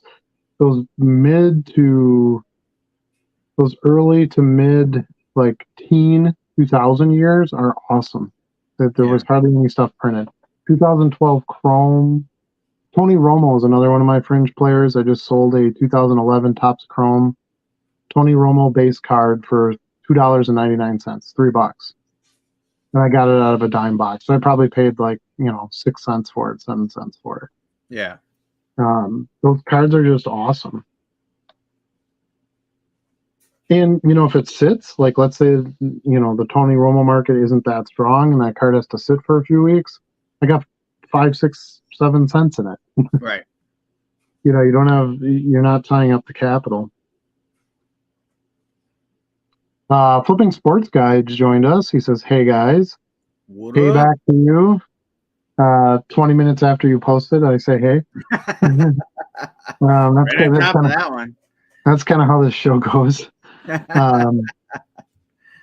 But yeah, so I don't think there's anything you shouldn't stock in your store if you believe you can sell it for a profit. Right. After all expenses, like actual profit, not just the sale price is a profit. Sports Illustrated for kids cards, I list every single card. I don't care what it is. I just sold a bobsledder card this week for $1.99. That kind of stuff is gold. My Little Pony cards. Don't skimp on the My Little Pony, man. My Little Pony Express. Stuff like this, post serial cards. Now this is Nolan Ryan, so that's cheating because he's a player that sells besides. But player of the day stuff, where Panini did these little cheapy packs or these, print on demand stuff. Tops Now, like Charlie's Tops Now tip.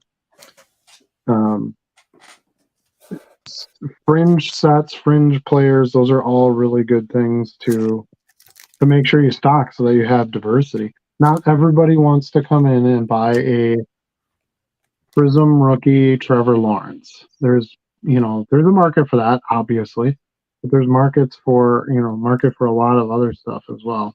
What's Adam, I'm curious what your thought is on something like this, because I don't know if you can see it real well with the lighting. Not really. Let me see if I can back this off a little bit. So Pablo Sandoval? Yeah, it's a 2013, but you'll see that it's a World Series game card, right? Mm-hmm. Okay. So I personally, I like to hold on to the specific event cards and list them, because as a team fan, I feel like I would go back and grab 82 World Series cards like this, even if it was a routine player, Yeah. because it's part of my memories on that. Like I've sold a lot of Boston Red Sox cards like this. Yeah, I agree. And that's actually one of the reasons why I buy a lot of the Fleer, what do they call these, action cards or whatever, from the late 70s, early 80s football. Yeah. They're super cheap, and this one's great. Look at this, the band playing at halftime. When the NFL teams used to have a live band there. Right. Here's a football going into the crowd, a souvenir. Right, you got half the people don't have shirts on. Training camp photos, like that stuff is gold, right? Yeah. Yeah, I completely agree. I list that stuff. I'm not going to put that in a dime box for sure. Yeah, and they sell. They do sell because it's specific game noted. Like it's a highlight for that team that year, right? Like how many times do you sit around talking with your friends about a specific playoff year on a team? Like if I'm gonna collect a card, that has an emotional attachment, that might be one Yeah. of them, right?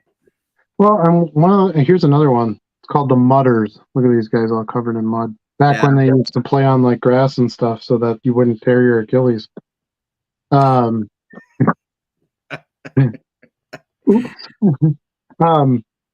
Yeah, and again, we go back to you don't see these very often. There weren't many made. Fleer was not a big card company. Everybody was buying tops in 1978.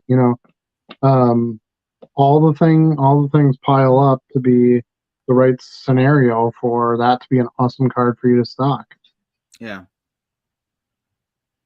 So it's kind of cool. It has some really neat stats on the back. It has like the full year of defensive stats for this particular team because it's New England's defense. So it has like their entire year of stats for their defense on the back of the card. So you get this awesome shot from a game and then all the stats and stuff. Yeah, I think if you're going to be into collecting physical media, because you can get the stats online, you just type it in. 1980 New England Patriots defensive stats. So it's not like you need it for the info. It's more because of the that moment was captured in time, like at the time, right? And maybe you were at that game. Which you can't replicate. You can't replicate that by putting it on the gaggle. Right. So, or the twatter, or X, or the chapsnat, or what are the other ones? You're just making up names now. The tactic, and yeah, I don't know. I think that's what they're called. I don't know. I'd have to ask my daughter. She knows all that stuff. Kawaii. She told me she's into kawaii. I don't know what that is. I don't know what that is either. Never heard of it. Yeah. She likes a lot of Japanese culture stuff. So I think it's like their like fashion right now is kawaii is the style. I don't know. Her mother knows, and that's what really matters. So anyway, yeah. So that's kind of where I'm at for. My favorite thing to stock in my store is the thing that nobody else has for sale. So that makes sense. And there is a theory out there that you should just buy the penny cards and list them out there for $1.99 because probably nobody else is listing that penny card. That's not a terrible theory. That's not what I'm going to do, but I could see somebody going, I just want to buy cards for a penny and, either list them 2 for $2, so you're listing them at $1 a piece, whatever your scheme is to sort of make that viable as an online thing to sell. Great. Super tiny capital investment. If you're using a scanner to list, you should be able to not waste too much time listing penny cards. And yeah, you might find that hole, The only time I do that is with certain sets, okay? So I'll buy like a lot of 1986 tops or 1989 score or 1997 Fleer metal. Those pivotal, important historical sets. Yeah. You can sell the common cards of it, especially ones that are condition sensitive, because if I can get a lot of 1986 tops and I get 3 cards that are super mint and centered, there's going to be somebody who wants those cards because there's people trying to put really mint sets together of that, and the cards are impossible to get in mint. But there's good odds if you're buying a big stack of them, from not from a dealer, not from where someone who searched them or whatever, but just as part of a collection or a set or whatever. If you get a couple of them that are in really good shape, you'll sell them like that. So that's kind of my one exception to the selling a penny common card rule, because I sell a bunch of 1986 tops and they're not always big names. Yeah. But I can get a stack of like 1986 tops commons for $3, $5. You know, and if you can find somebody who's got like a stack of those and a stack of 89 score, you know, like a bunch of different lots that you want, and you can get them together for, you know, one shipping, it's pretty solid buy. So, and if you're wondering what I actually stock, you can go visit my store. Maybe you'll find something you like. But we want to hear from you guys too. What do you stock? We're stalling a bit in the chat here. We want everybody else to participate as well. Is there something we didn't think of? Yeah, it'd be fun to see if. I know Tom is. I always like hearing from Tom every week. He's always got some really interesting plays. You know, he just mentioned this week about his celebrity pickups and a UFC one that he had bought and flipped real quick. It's pretty cool to see what everybody else is doing that's successful for them. So our last topic tonight was to rip or not to rip wax. So this kind of goes back to the, would you pay $330 for a 3-card woman chrome pack? No. Ripping wax is funsies. It's just funsies for me. That's it. Especially that I have to make money on my card sales now. Buying a bunch of wax is not really the way to go about it. No, I have my favorite products. I like a few booster boxes here and there. Or blaster boxes. Booster boxes at TCG. But I buy like Skybox Metal. I love the Skybox Metal set. When that came out, I bought like 3-4 blasters of that. Blasters of that. Now I'm confusing myself between the boosters and blasters. I pulled a nice auto out of it. I was able to recuperate my money pretty easily for one card. I just sold I had a bunch of soccer cards that I sold in the last day. Actually, 2 different sales of bulk soccer. I don't want to say bulk, but I had one buyer buy like 14 cards and then came back and bought another like 12 cards. Okay. 2 of them were a female soccer player. I'm trying to think of her last name. Benito. Anyway, he bought 2 copies of that from Skybox Metal. Now, where are you going to get cool female soccer cards from? You know, there just isn't really a product out there for that. Parkside, I know, does some of that, but they focus mainly on like Team USA stuff. So that was cool. I was able to get that, you know, because of Skybox Metal and having them being expanded and having some cards that don't get made otherwise. Sports Illustrated for Kids is my other example for that. But yeah, I definitely don't think the only way I can really see ripping being viable is if you do it in super mass quantities, where you start to sort of reduce your odds a little bit and you try to hit break-even points, you know, with getting a couple of big hits. But that's an awful lot of work. There's no guarantees to it. And I would rather just buy the lots of cards after somebody ripped them for cheap. Yeah. Where I know exactly what I'm getting and I know exactly what my profits are going to be once I resell them. To me, that's a better business model. So speaking from, I need to buy this for $1 and sell it for $5. I don't believe ripping is the way to go about that. No, I would agree. It's just for fun. Like, there's a feeling you get from ripping some wax, looking for that insert or that chase card. You rarely get what you're looking for, but it's like a scratch off, right? Like that's really what you're doing. You're gambling every time you buy one of those. Yeah, I think it's a really fun part of the hobby. You know, I just bought 4 mega boxes of Garbage Pail Kids, right? So, as I sit here and say I don't rip, I just bought 4 boxes, you know, to rip. But that's for fun. That's not. I don't have to make a return on those. I'm pretty sure I could easily get my $12 back on those anyway.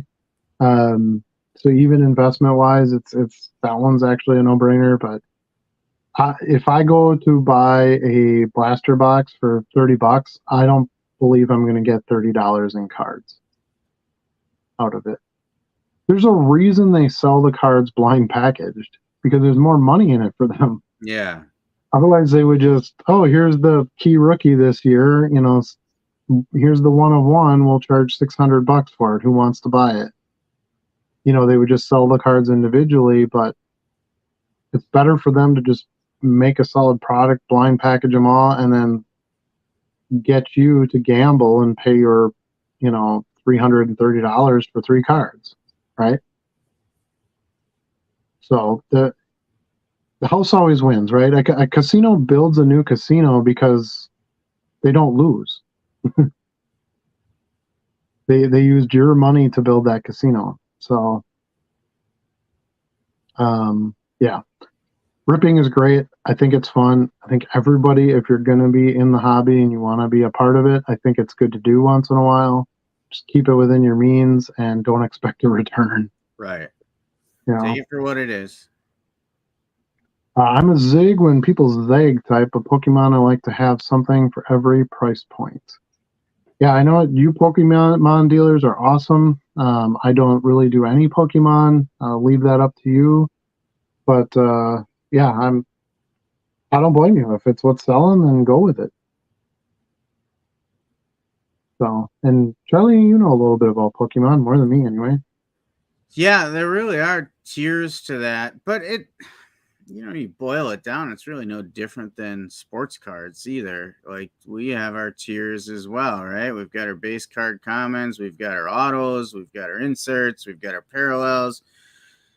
When you get into those TCG cards and stuff, it's its own set of parallels essentially, right? You got your full arts and you got your hollows and your rare, yeah, ultra rare. You got your promo cards. So I think you need to have something for a variety of price points. I think you just need to understand, you know, am I covering everything? Am I going to get into the higher end, or am I going to stay in the lower end?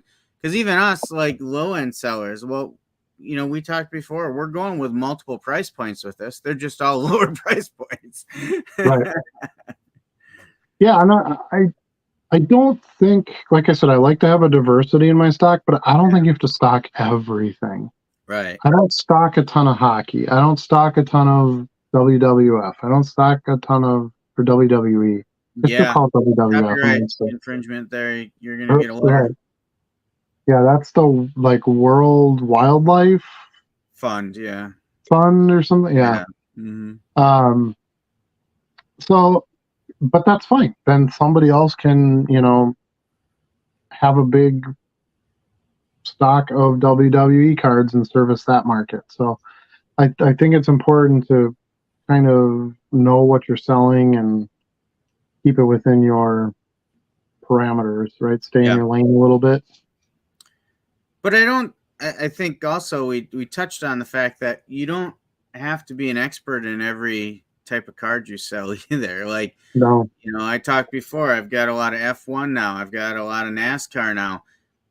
I don't know a ton about that. If you threw out some made up name at me and say, did you see him win that race last week? I'd be like, oh, that's awesome for him. And I'd have no idea you were giving me a fake name. Yeah.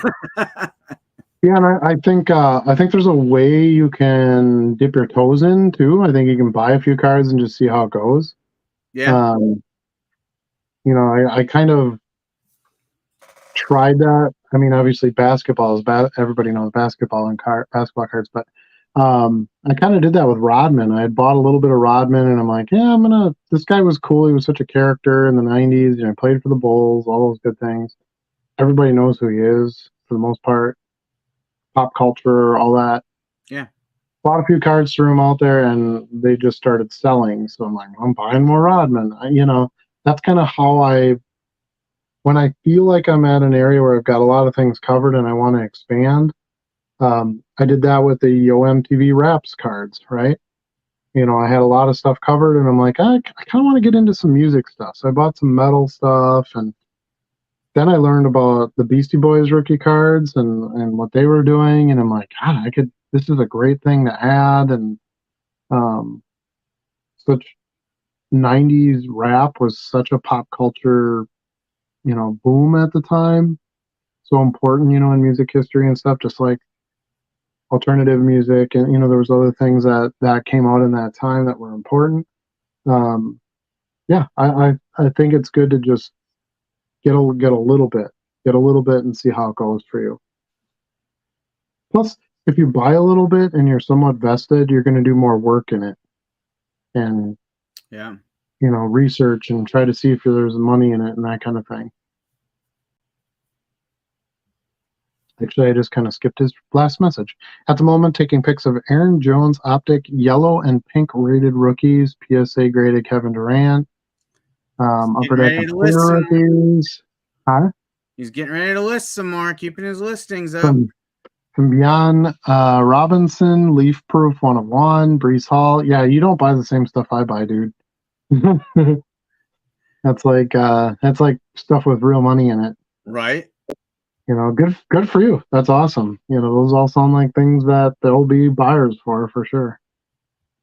All over the place, but quiet because taking pics and listing and listening to my favorite live show each week. I hope you're referring to us. We appreciate you. No, he's got it something else on in the background. So, you know what I take out of this whole sentence here? Quiet. Can we maybe change that? I think we could do something to change that, don't you, Charlie? Maybe we need. There's no quiet here. You have to have tinnitus to be quiet. That's the only quiet area. Right. Let's see. Brian Keebler joined us. I think it's Keebler is how it's pronounced. Welcome. Just joined. If you have a second, could you help explain how to handle eBay standard shipping and when people say they didn't receive their card? The tracking is awful, so don't really know. And then it kind of cuts. $1 or $2, not a big deal, but $7, $8, $20 cards add up, and I've had 5 claim that didn't receive this month. Ooh. 5 seems high. I'm not sure how many you're sending out, but I don't have 5, and I send a lot out. Yeah. Hold on, I'm getting too far out of the range now with.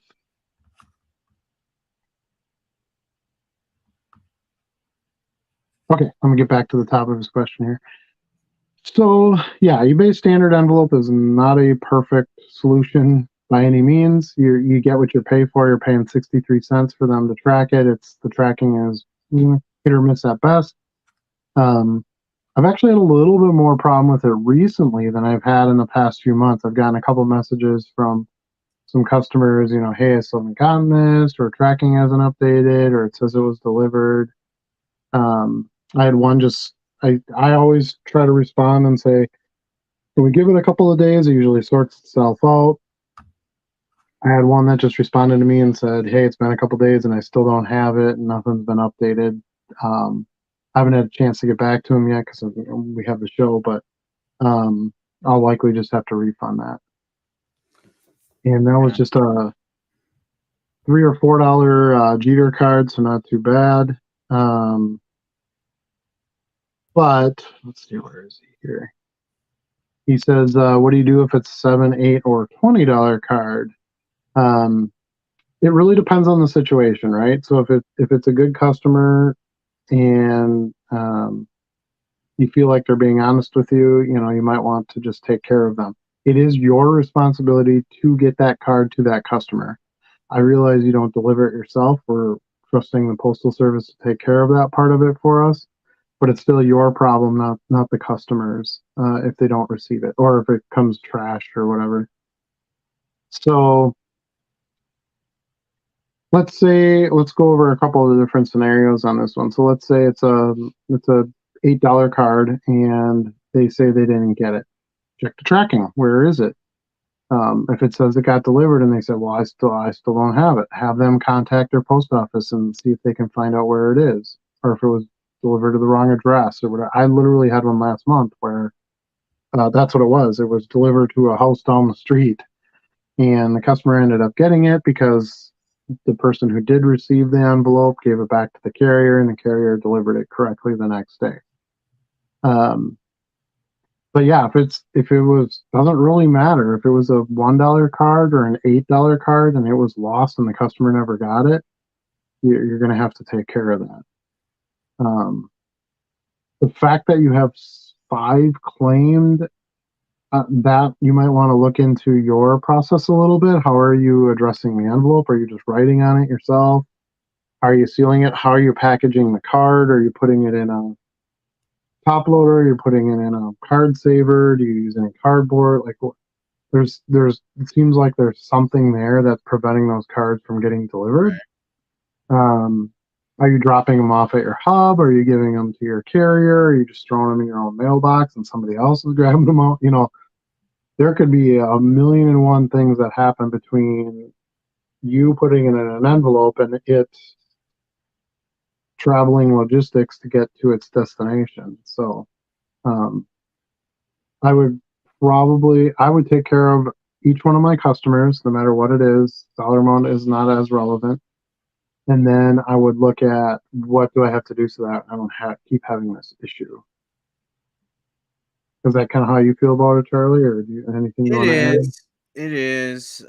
Even sometimes, like, there's been times I felt like a buyer was maybe trying to pull one over on me. Like, specifically, there's a tactic some people try where they will upgrade their own damaged card by ordering a new one and then getting it and saying, "Hey, this arrived damaged," and you know very clearly that it didn't look like that when it was sent, and it's just suspicious. But ultimately, you want to keep the feedback good, keep your seller ratings and your discounts there.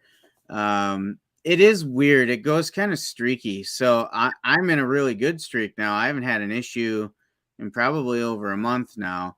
But a couple months ago, it seemed like I was getting issues left and right, like missed scans and things like that. People messaging me every day saying, "Hey, it says my card's delivered, but I don't have it," or, whatever.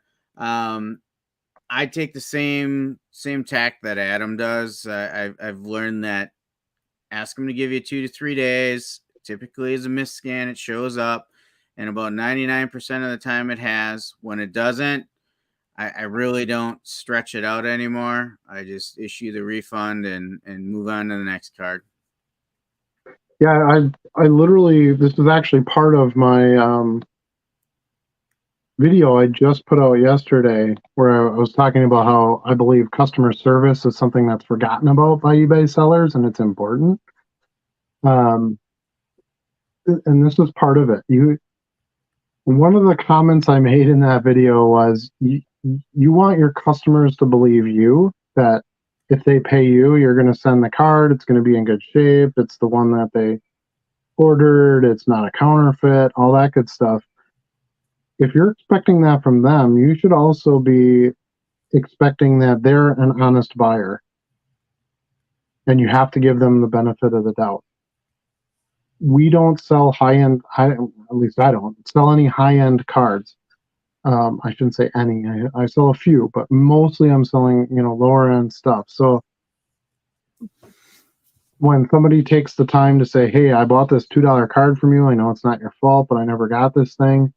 I checked tracking and it hasn't been updated for a week, and there's no reason for me to believe that this person's not on the up and up." And why would you do that for a $2 card?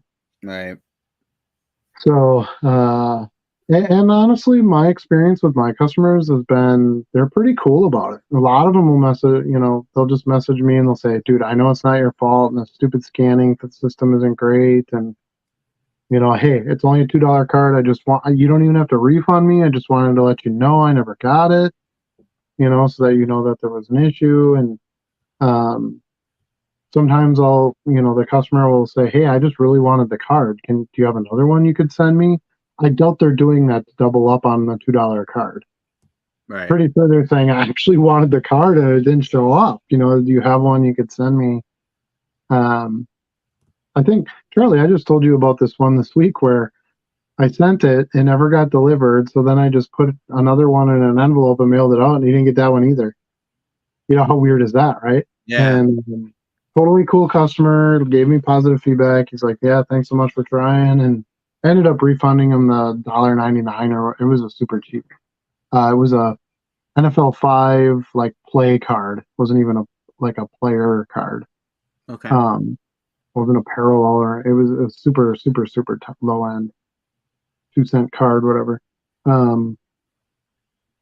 I ended up refunding him besides, because I'm like, dude, you went through all this and you still don't have the stupid card. So I'm like, here's your $2 back. Go get it from your local dealer or something. You know, I don't know what else to do. It is kind of weird with some of these. It's like the missing sock from the dryer, right? Like, and you know, there's a pile of them. The postal service is huge, right? So there's going to be parts of it that are efficient and good, and there's going to be parts of it that suck, and you know, depending on where you live and who your carrier is. I mean, we've all seen, you know, videos on the news of, you know, a truck that just dumped a load of envelopes into the, you know, ditch and drove off, and your envelope could have been in there. You know, you don't know. So, when you're doing it in volume and you have one pop up here or there, you just fix it and forget it, right? Was that a dentures joke? That was a dentures joke, yeah. Did you like that? That was my. I've been watching a lot of like 80s and 90s commercials. I think I told you that last week. Yeah, that showed right there. I'm in my Christmas commercial kick. Not that not that Polydent commercials are big on Christmas, but yeah. yeah, customer service first. Take care of the customers, and then I think you have maybe a bigger issue that you need to look into. That would be my advice on that one. Tom says he's all about the 91 MTV Raps, 91 Rap Pack, and 94 International Rock. So much cool music releases. I agree. And they're under appreciated. They're understocked by stores, and there's a good market for it. The other thing I like about these cards is it's super rare that somebody buys one card. So yeah, I only charge for the vast majority of them. I only charge like $2 a piece, but there's a lot of times where I'm selling like 6 or 8 of them at a time. So it's nice because that's a lot of no expenses for a full price sale, which maximizes your profits.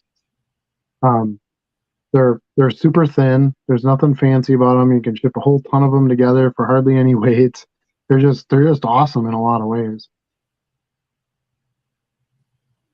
Tom wants a soundboard with the Real Monster scream and theme song of the Stewart scream. LOL.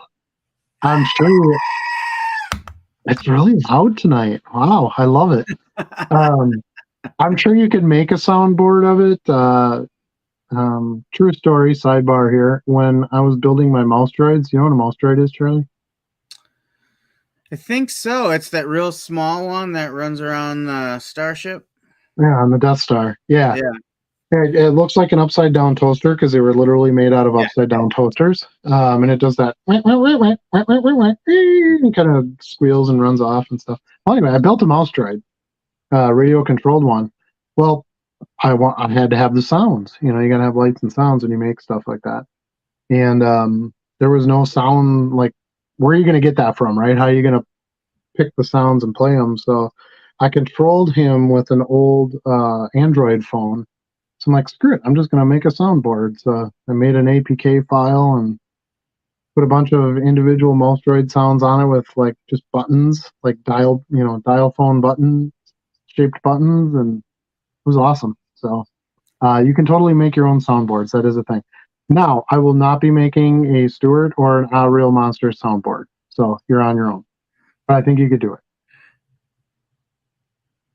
Probably 100 and so he shipped out 150 this month, and he's got 5. That's still pretty high. That's way higher than what I would have. I mean, I'm in a month. I'm probably 750 or so, and I have maybe 2 or 3. So your numbers are quite a bit higher than mine. I don't know where you're at with that, Charlie. Yeah, like I said, in the last month, I haven't had any, so it's very streaky. I definitely feel like he's in a bad streak right now, and mine were, if I recall, it was a lot of things to the same kind of area too. So I'd be curious if his are spread around or if they're kind of some similar channels, similar Yeah, he says routes. he pays the 63 cents, weighs it, and drops it off at the post office. How do you how are you addressing them? Are you just writing on a label? How are you packing them? Do you put them in a top load? Do you use any cardboard? Like, what does your envelope consist of? I think would maybe something we could use to clarify. For dropping them off at a post office, so when you say dropping them off, are you putting them in like the letter bin? Are you dropping them off at the counter? Um, I don't know, just trying to help you out and see if we can find something that's maybe your issue. I had someone say they got a card bent in half but didn't want a refund, so I asked them to open a case and include pics. They kept saying they would but never did, so I added them to my blocked list. Didn't want a refund, so I asked them to open a case and include pics. They kept saying they would but never did. So I added them to my block. Okay, so you asked them for proof and they never sent you proof, is what you're saying. Is that how you read it, Charlie? Yeah. Yeah. That one, yeah. If they said it was bent in half, they should be able to show you that. Like that, yeah. That one's kind of, I don't know. I've never had anything like that happen to me on all the cards that I've shipped. So, and again, if it was a $2 card, I probably still wouldn't care. I'd give them the $2 and move on.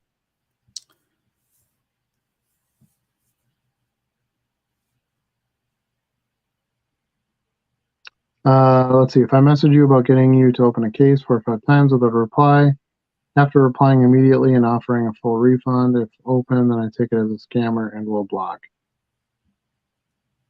Yeah, yeah. I mean, it sounds like you tried. You did what you were supposed to do, and they weren't really doing what they needed to do to get it to finish out. And I have blocked buyers. I have Yeah. some that you should have a little blocked list, and over the years it grows and grows. Yeah, that's all you can do. It's just not let them shop again. Fun fact, I am actually a blocked buyer from a seller as well. Oh, really? Yeah. Yeah, I think it was from It wasn't me.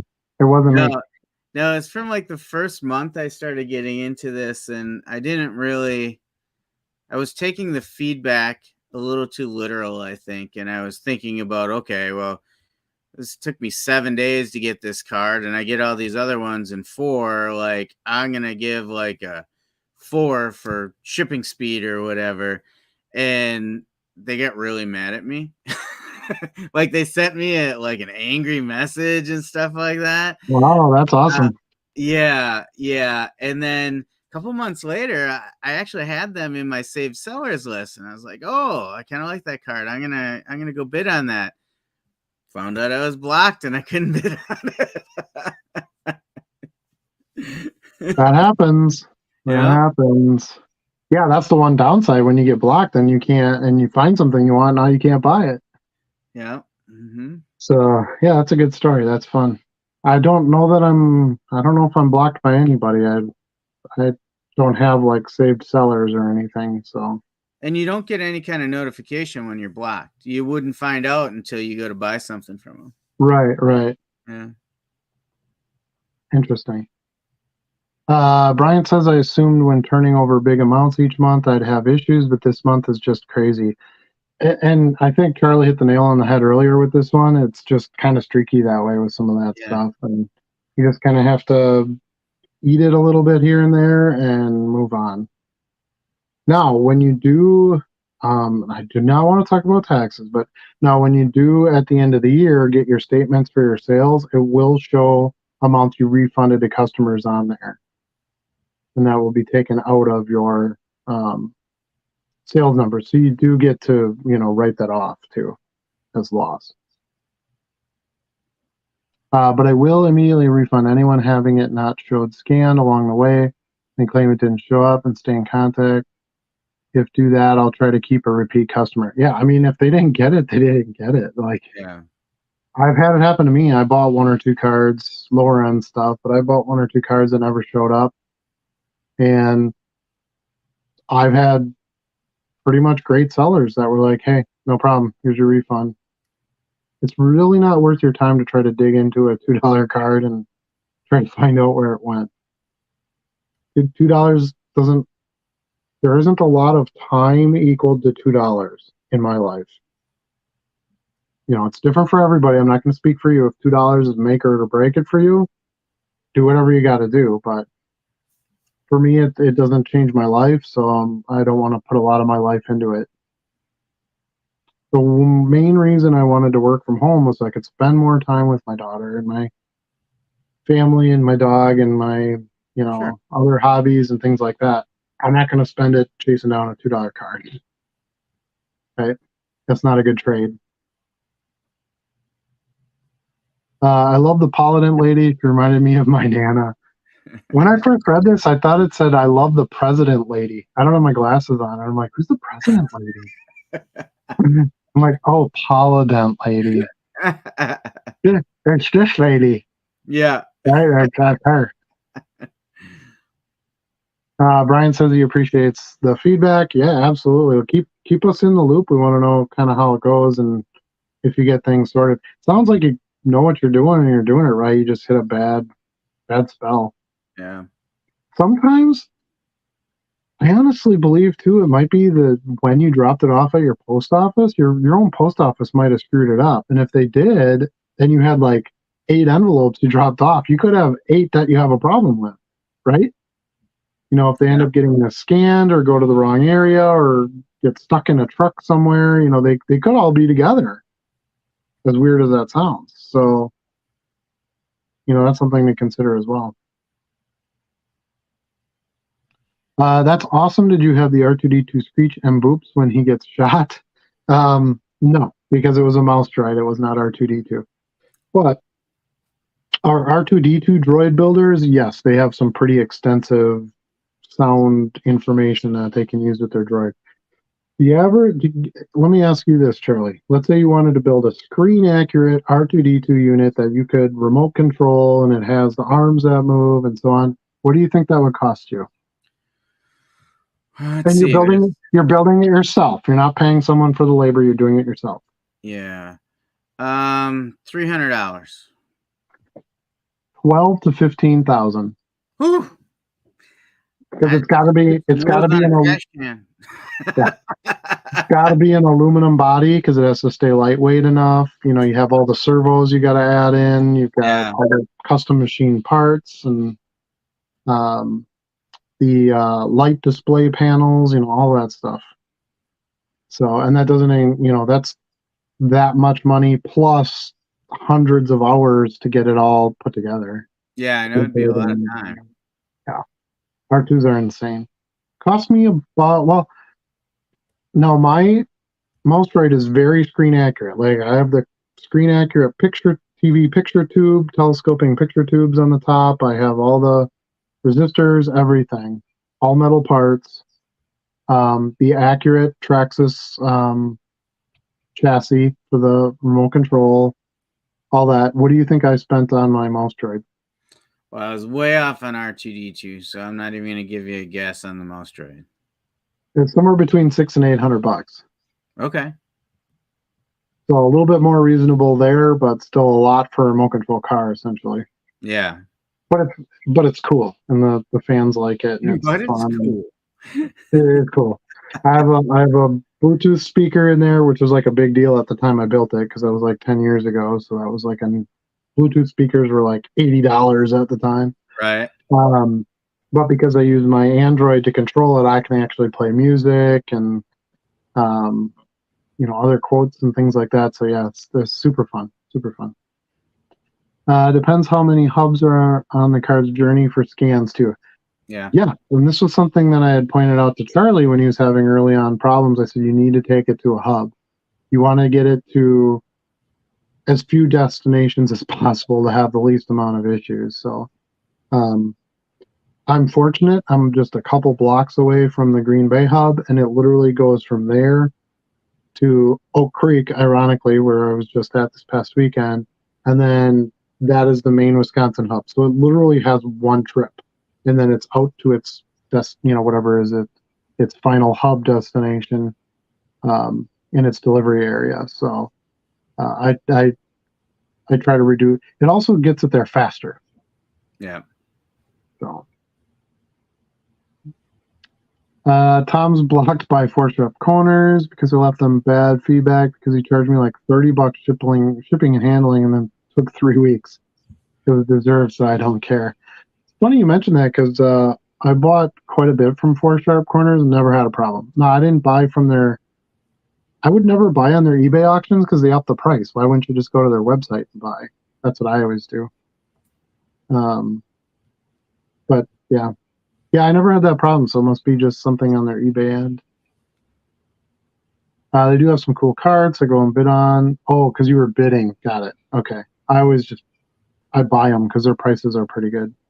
And I just go to their website, so I get the combined shipping. Everything is right in there. Jerk offs. Funny. Just starting my dollar box journey. Welcome, Jamie B. Happy to have you here. I have a few 100,000 cards sitting in my closet that I need to get rid of. So I've been sorting through, finding the desirable stuff and listing. That's how it starts, dude. Let me tell you. Right, Chuck? That's exactly how I got started. I think that's how Stuart started too, isn't it? I don't know. Let's ask him. What do you think? Yeah, see, it's a rabbit hole for the goat. It's a rabbit goat hole. It's a goat rabbit hole. Weird. Yeah. rabbit goat hole. It sounds bad, doesn't it? Sounds something. Let's see. He had 100 listings in his first week and have $76 in sales so far. Not bad. Not bad. It's a pretty good start. You're 31,186 listings short of me. There's a mountain and there's a hill. Yep. Where are you sitting at, Charlie? We didn't talk about that at all yet. Where am I at? 12.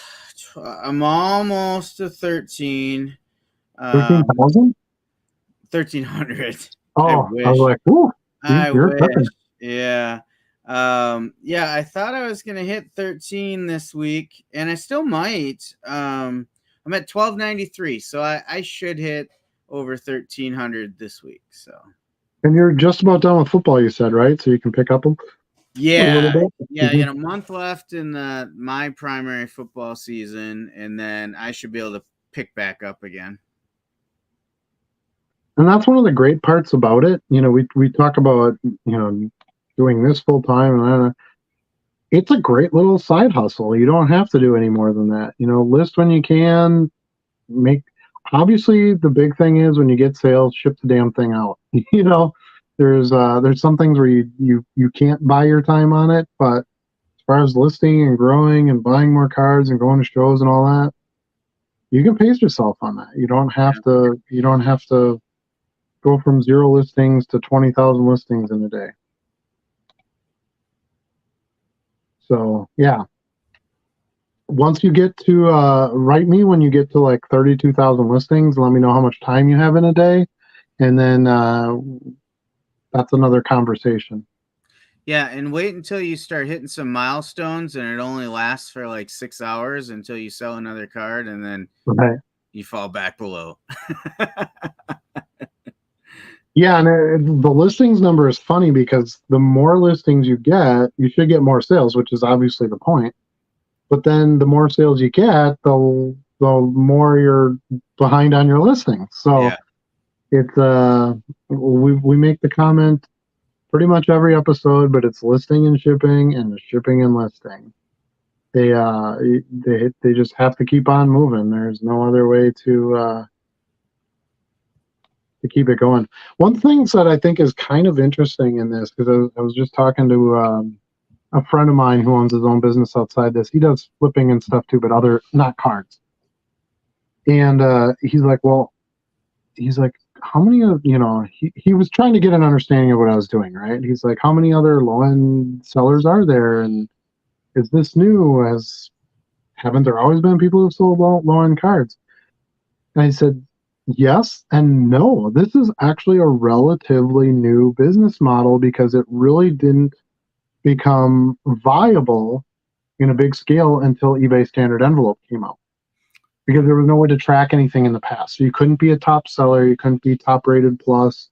You didn't have any of those options because you couldn't track any of your shipments. You were shipping them plain white envelope. If you were truly doing $1 card sales, you were not shipping them for $3.50. Using a package shipping. So it's kind of interesting. This isn't that old a sales model on eBay.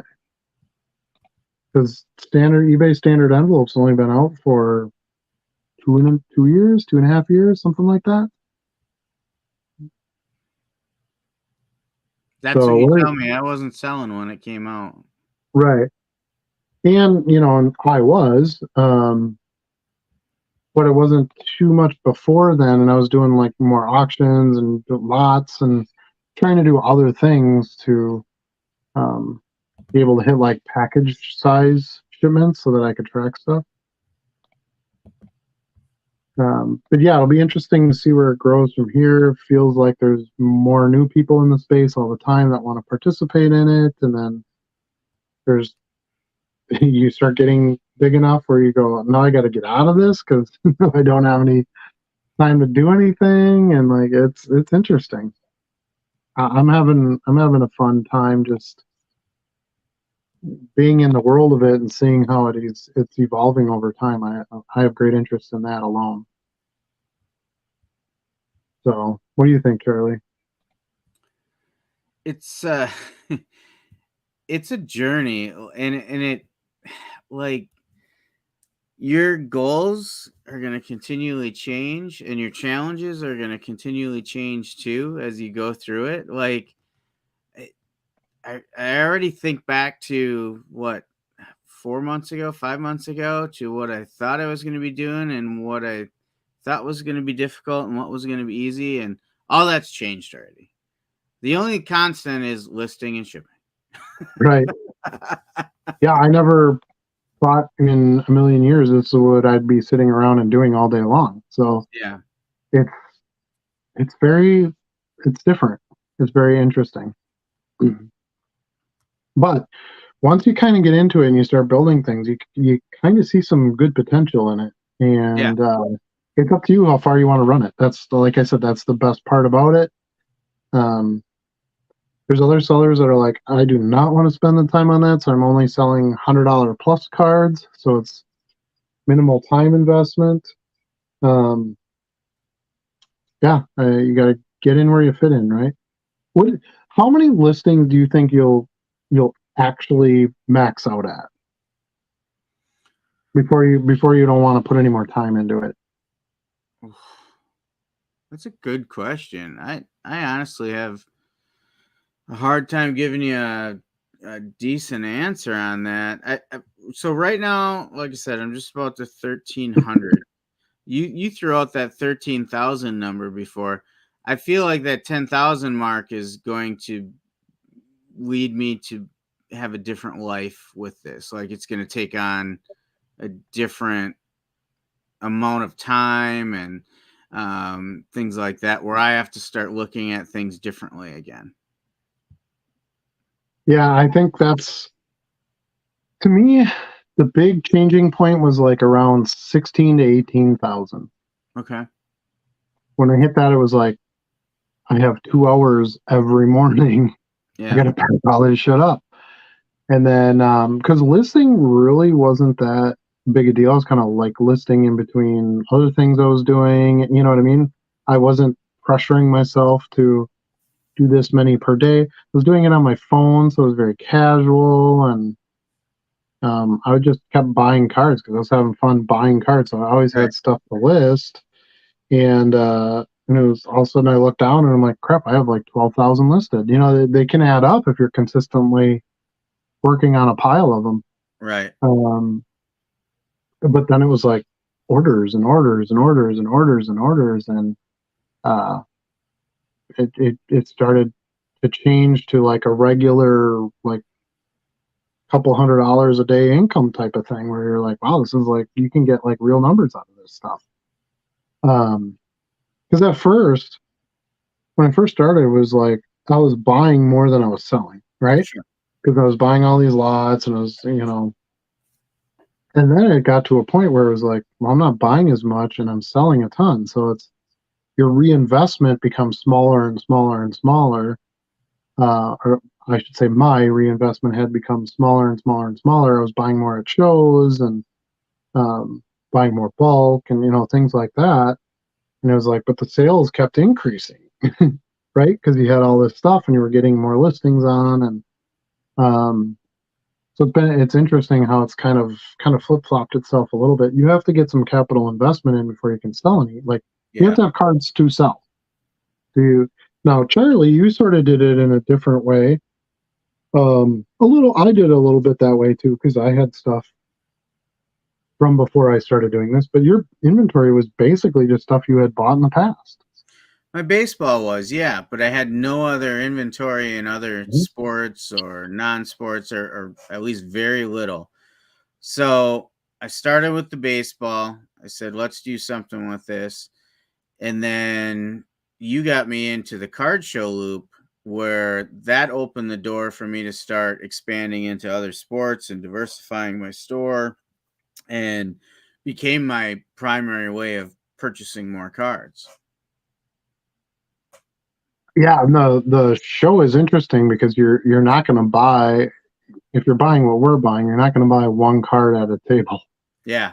You're going to dig through a box and, okay, these are $1 per card. No, they're not. I'm going to buy 50 of them and I'm going to get them for $25.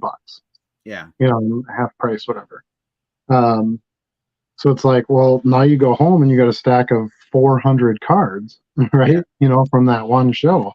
You got some listing work in front of you. Yeah. And, but, you know, if that 400 cards cost you $200 and you're able to list most of them at $4 to $5 a piece, I mean, it's you can get a decent return out of that stuff pretty quick. And even if you don't sell them all from that show, you've got stuff from the previous show that are now selling, and so on and so forth. So it's got a little bit of a compounding effect as long as you keep listing. Yep. Yeah, it's funny you threw those numbers out, because I was, as right before you said that, I was thinking through, like, what does a typical show look like for me as a buyer? And I usually go with $200 to spend, and I usually come home with 300 to 400 cards, depending on what type of cards I end up buying. Yep. Yeah, and if you're going to 1 or 2 shows a month, and your reinvestment into your hustle, your business, whatever you want to call this, is $200 to $400, and you're getting a couple $100 a day in sales, you've got some real income with not as much new inventory purchase money going out. So right. that's kind of how you have to get to the flow of it in order to see some actual return. You don't want to re-spend everything that you sold, because when you're growing you do, but once you're kind of trying to just operate, you don't want your expenses to outpace your income. So Tom says he's weirded out by my rabbit goat hole, and I would have to agree with that. I like that one. I think we're going to keep that around for a while. So from now on, okay, right? So you hear people say, like, oh, I watched this video on YouTube and then I ended up down the rabbit hole. You've heard that saying before, right? Now I'm going to say, oh, I was watching this video, but I ended up down the rabbit goat hole. Right. And that's just going to totally throw people off, and I can't wait. Now. Yeah, it's a thing. It's totally a thing. Yeah.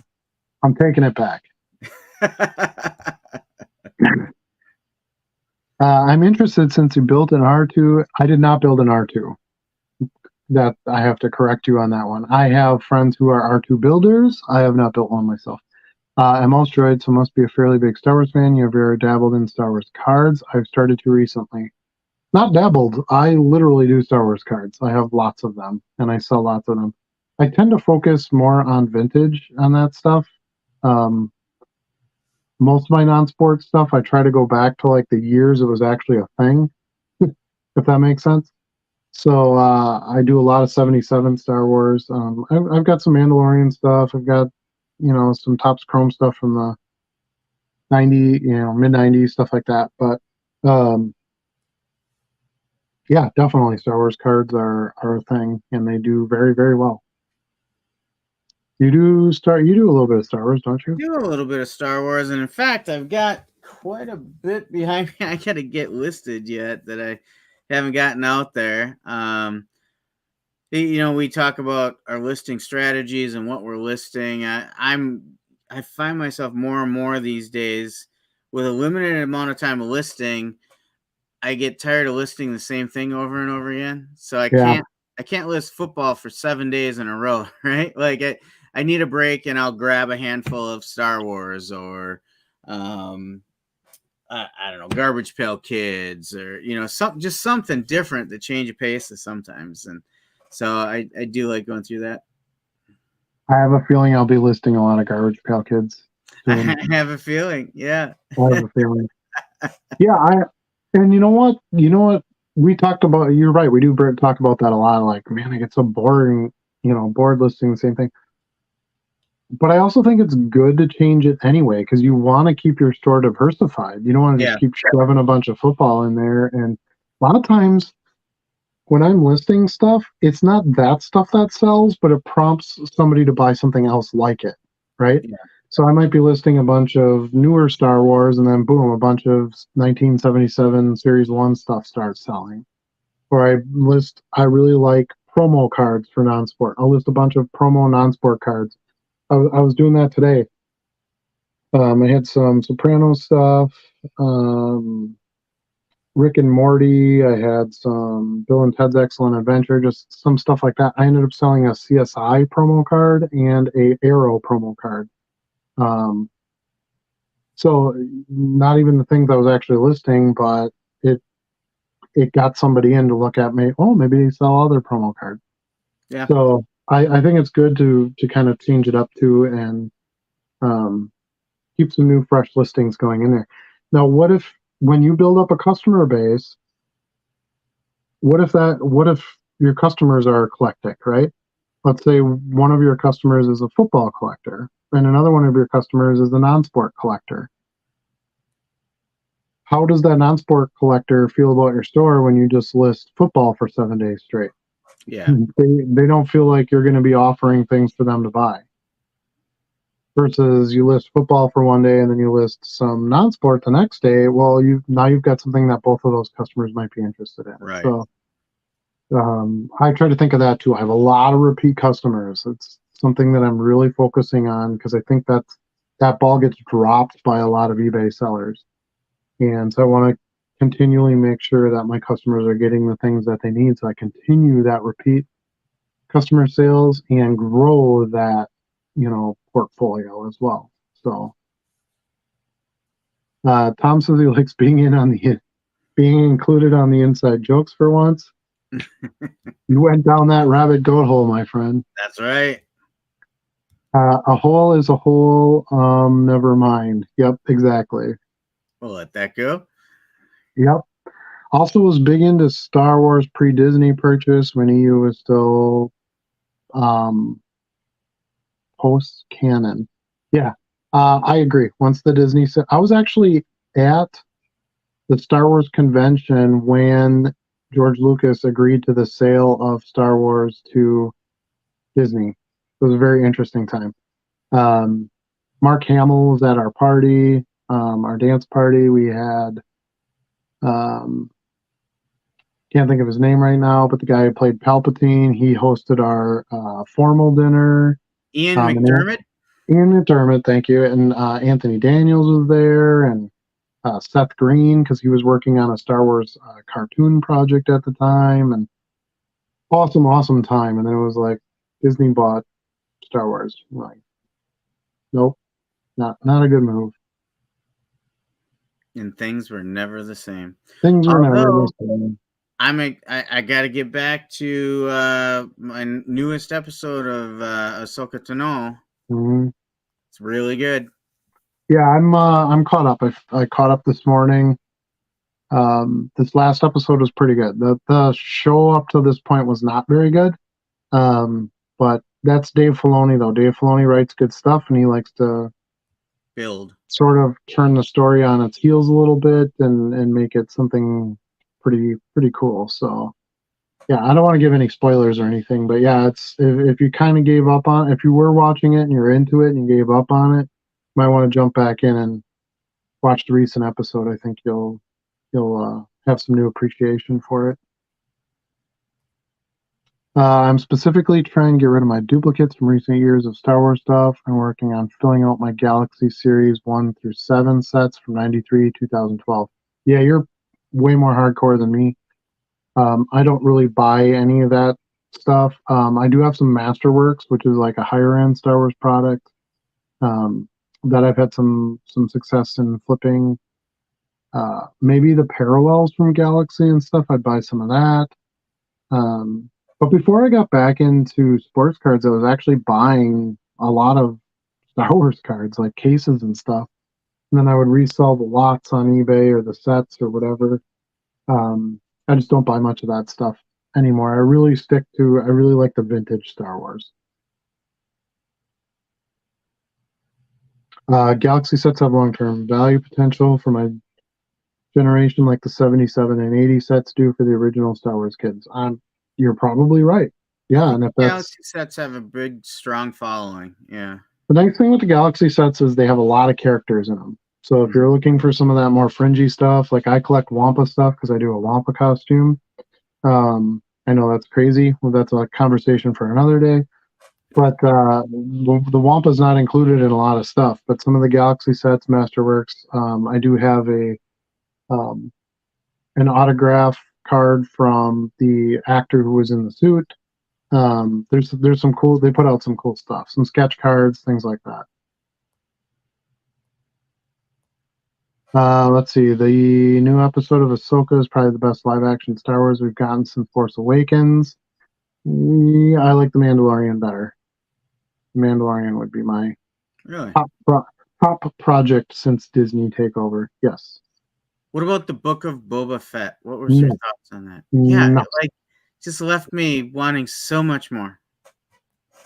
The dude never wears his helmet. Drives me insane. Get out of here.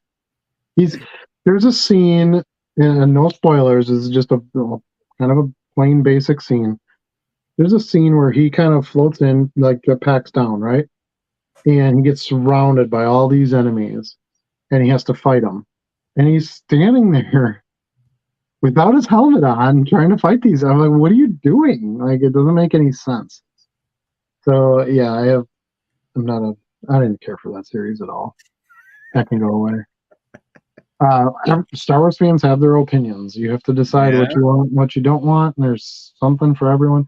The movie with the flying Leia, nope. There's a lot of parts Wait, of it. what? The movie with the flying Leia? Yeah, don't you remember when she got cast into space and she comes like flying back up to the ship and she's all like, oh yeah. And that's one of the newer ones, right? Mary Poppins Leia, yeah. Yeah. Yeah, I don't know. I don't really watch any of it. I'll watch it and then I'll fix it and forget it. Nice callback. Yeah, Polly dented the shit out of that one. You dented something. Uh-huh. Tom says the Clone Wars animated series really got me like the prequels because of how good Filoni and that crew did developing that era. See, I think you're in a different age bracket than I am, Tom, because you just said that the prequels were great and Clone Wars was great, and neither of those things are the original trilogy, and that's Star Wars for me. So I'm old enough that I'm an original trilogy guy. Empire Strikes Back was the greatest movie ever made.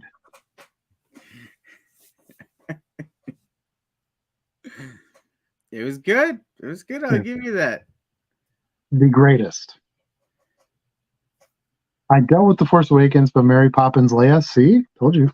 And Luke throwing the saber over the shoulder, yeah. Did it, and I was trying to share it with my son going to opening nights, but The Last Jedi was last Star Wars. Yeah, The Last Jedi was really bad. Yeah, I don't know. So, but this isn't a Star Wars debate show per se. I guess it always kind of ends up that way, but anyway, we're at 2 hours and 45 minutes, so I think we've provided what we need to provide. To sum it up, Empire Strikes Back was the greatest movie ever.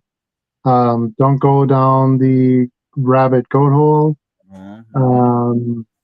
Stuart gets the speak of the devil. Stuart gets the first word and the last word. Don't rip.